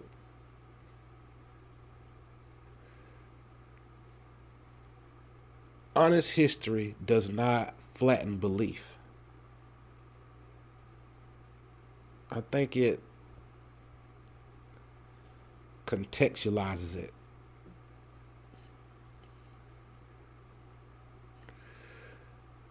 Recognizing that some elements of tradition are symbolic theologically or retrospective does not strip them of power.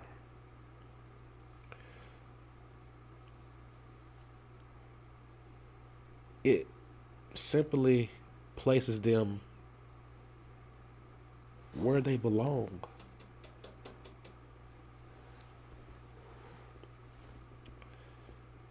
This also has implications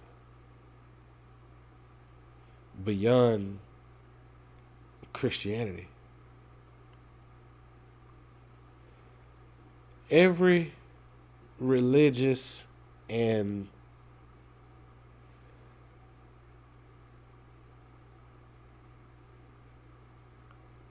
tradition, I wanted to say ideology. Yeah, the ideology of tradition. That's what I want to say. All of them have an origin story. And every movement constructs narratives about its founders, heroes, and martyrs.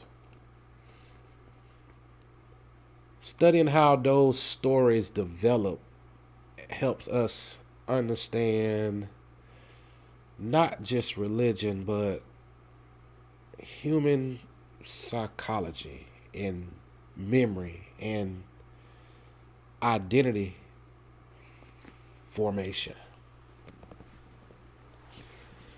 In that sense, the discussion about the 12 disciples is not unique. It is a case study in how meaning and memory interact over time.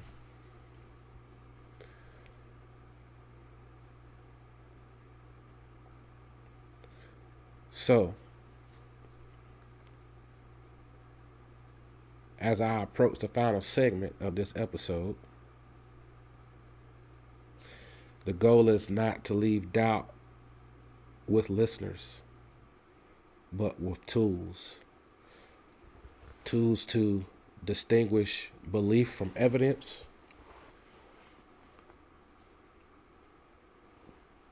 tradition from history, and certainty from probability. I don't think this weakens conversations. I think it elevates them.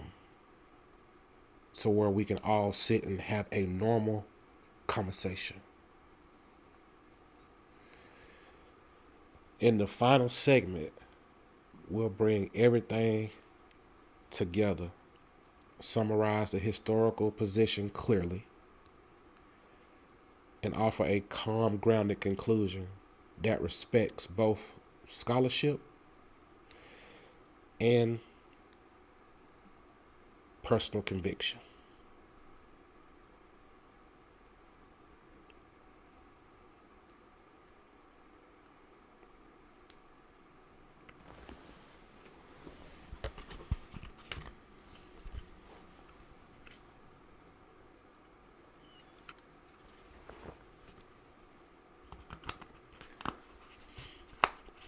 as we reach the end of this discussion, it's important to summarize what historians actually say without exoneration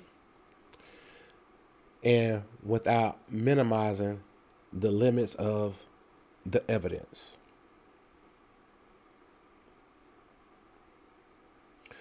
This is where clarity matters more than persuasion.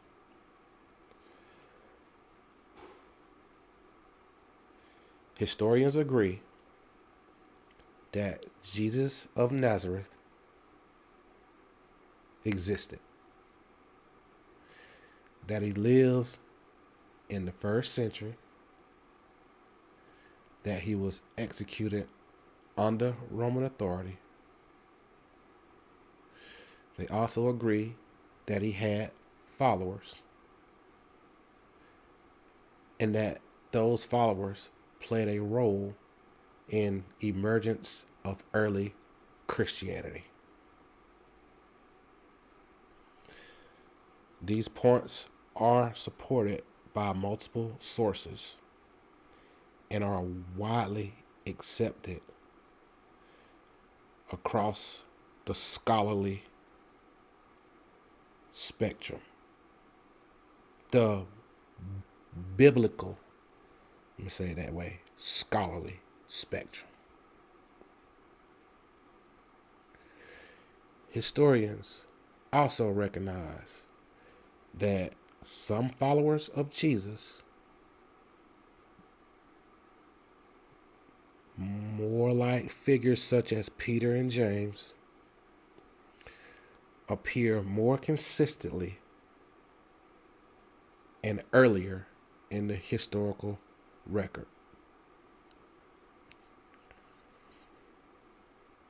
This gives those individuals a stronger footing than others associated with Jesus.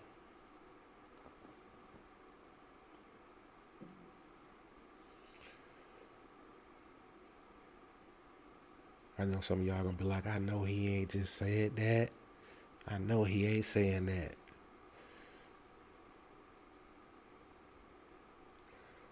So, beyond that core, certainty decreases. And that's why I paused for a minute, because the certainty starts to decrease here. There is no independent historical evidence that confirms the existence of all 12 disciples as a defined group in the way tradition later presents them.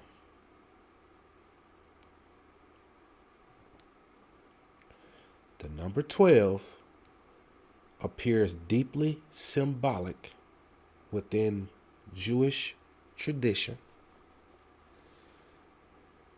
and is repeated use in Christian texts, likely reflects theological meaning rather than verifiable historical organization.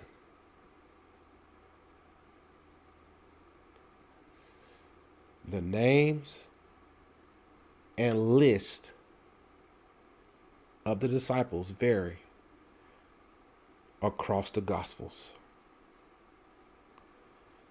and most detailed information about their lives and deaths comes from sources written long after the events they describe.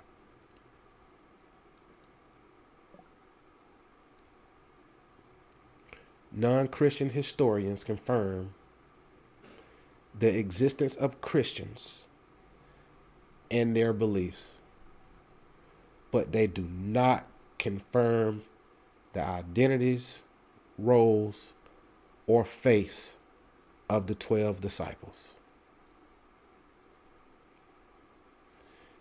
And because of this, historians draw a careful boundary. They acknowledge that the disciples may have existed,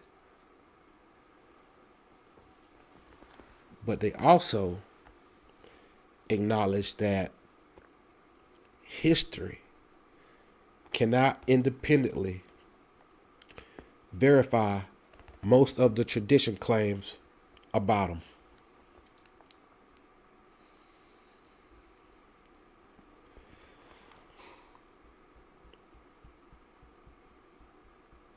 I had to hit the vape after that because every time I read that or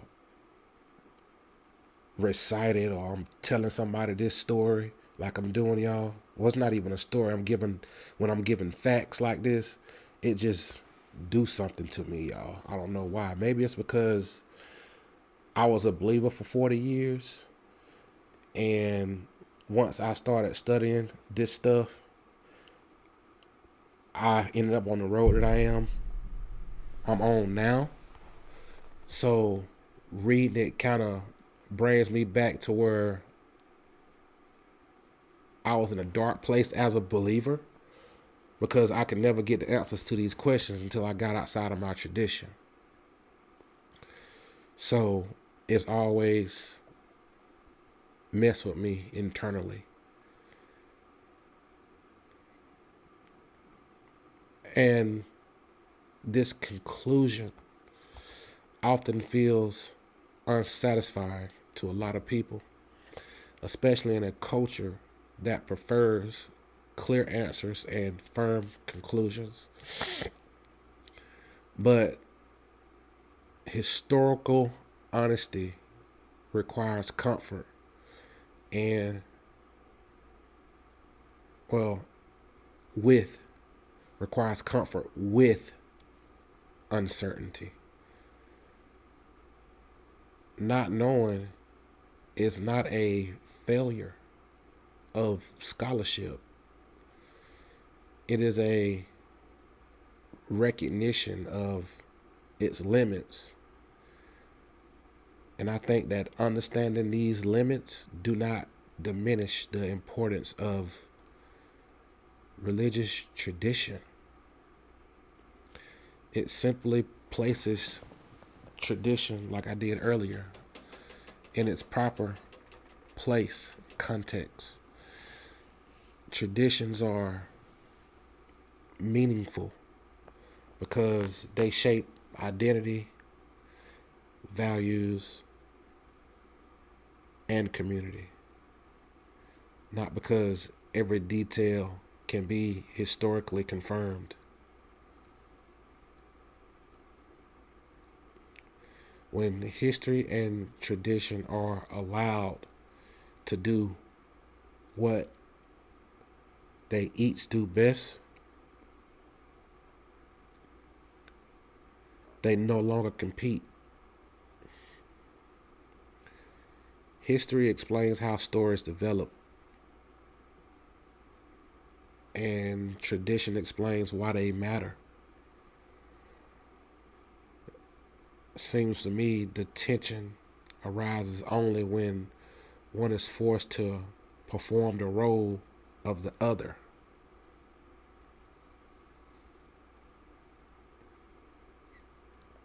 Like I said at the beginning of the episode, this discussion about the 12 disciples is not about taking something away from believers or handing something to skeptics. It's simply about clarity.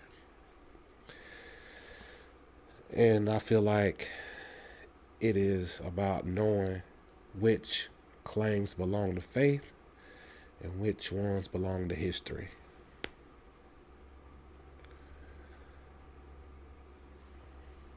Once we can come to understand that,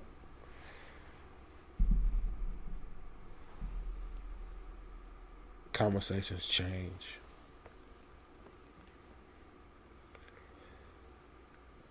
Believers no longer feel pressured to defend every tradition as an historical fact. And myself as a skeptic no longer feel the need to dismiss meaning because evidence is limited. Both sides can engage honestly without misrepresenting each other's position.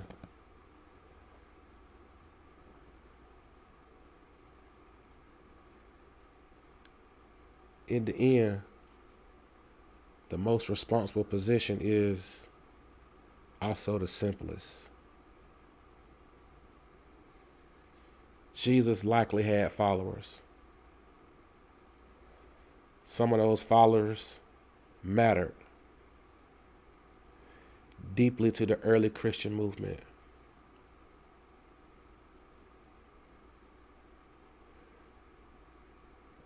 And the idea of 12 disciples became central to Christian identity. And not just identity, but their theology too.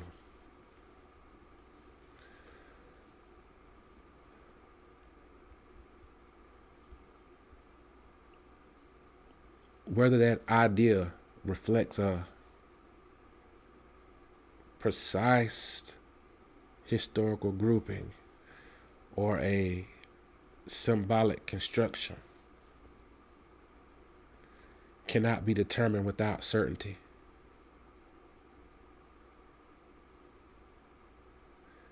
And that's fine. It is okay. To me, it is. History does not require certainty to be valuable. It requires honesty.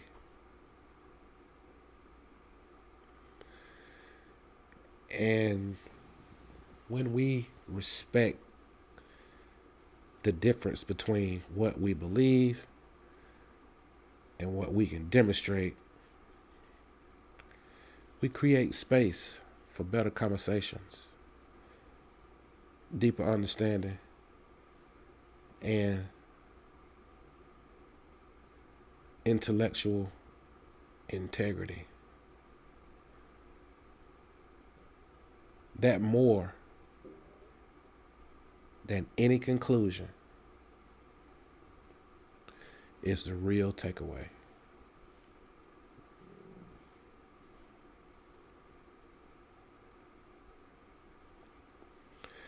Now, if y'all been here this whole time rocking with me,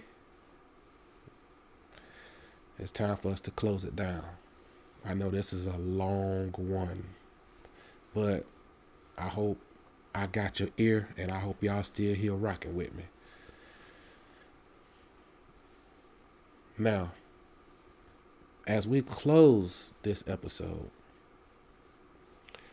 I want to leave you with one final thought.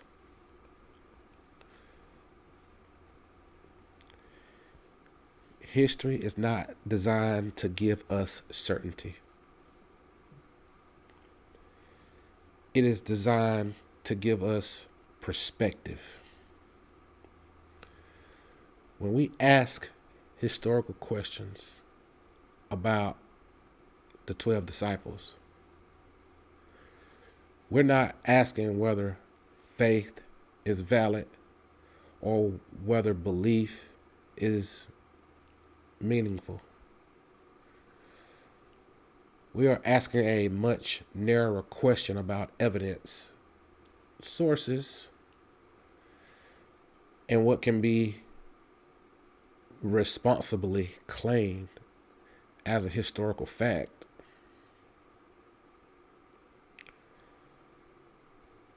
What historians show us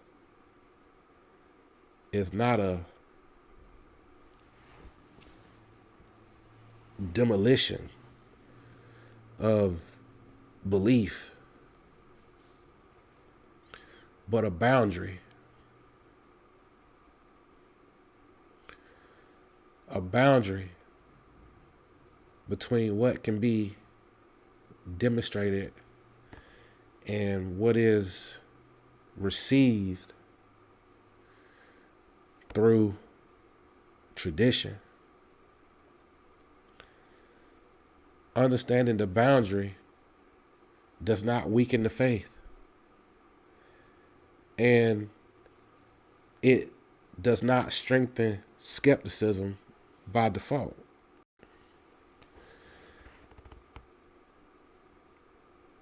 It simply allows both to exist honestly without pretending to be something that they are not.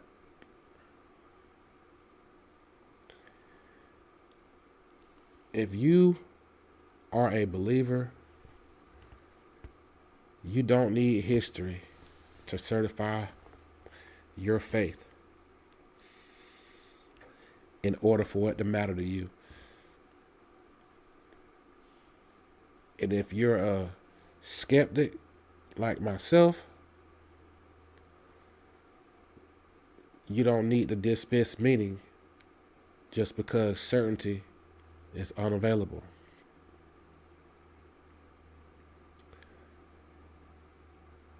The real problem begins when belief is presented as evidence and when uncertainty is treated as defeat. This channel exists to slow conversations down, not to inflame them.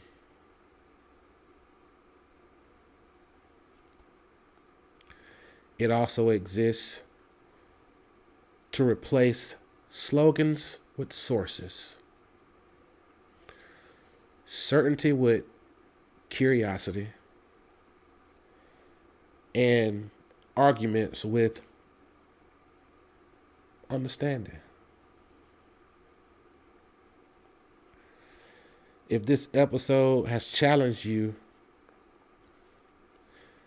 that's not a failure. I said this on my last episode. That's thinking.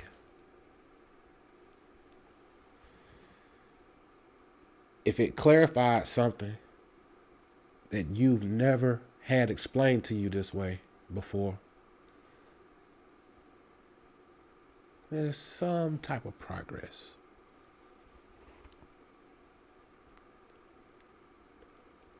If you disagree, that's welcome too.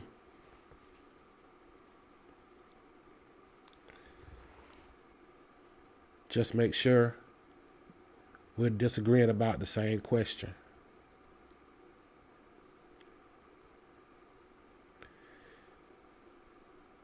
If you found value in this discussion,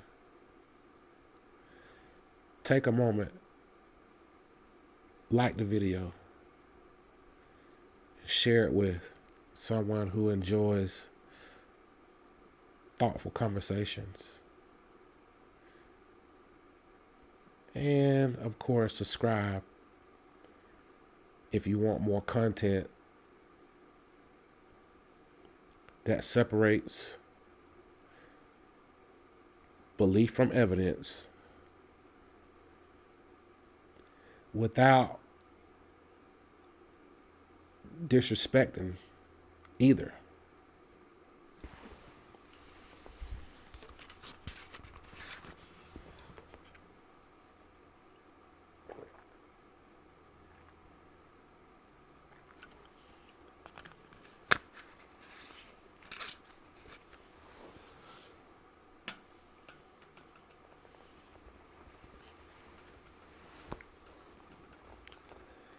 in the next episodes, I think we'll continue examining scripture, prophecy, and religious claims through the lens of history, psychology, and anthropology. Calmly and honestly and without agenda. Thanks for staying with the full conversation. Until next time, I'm CJ Everson, and I am the Jewish Skeptic.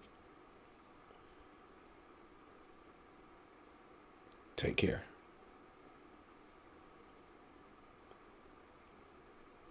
Do you know what I found? The more you know, the less you know.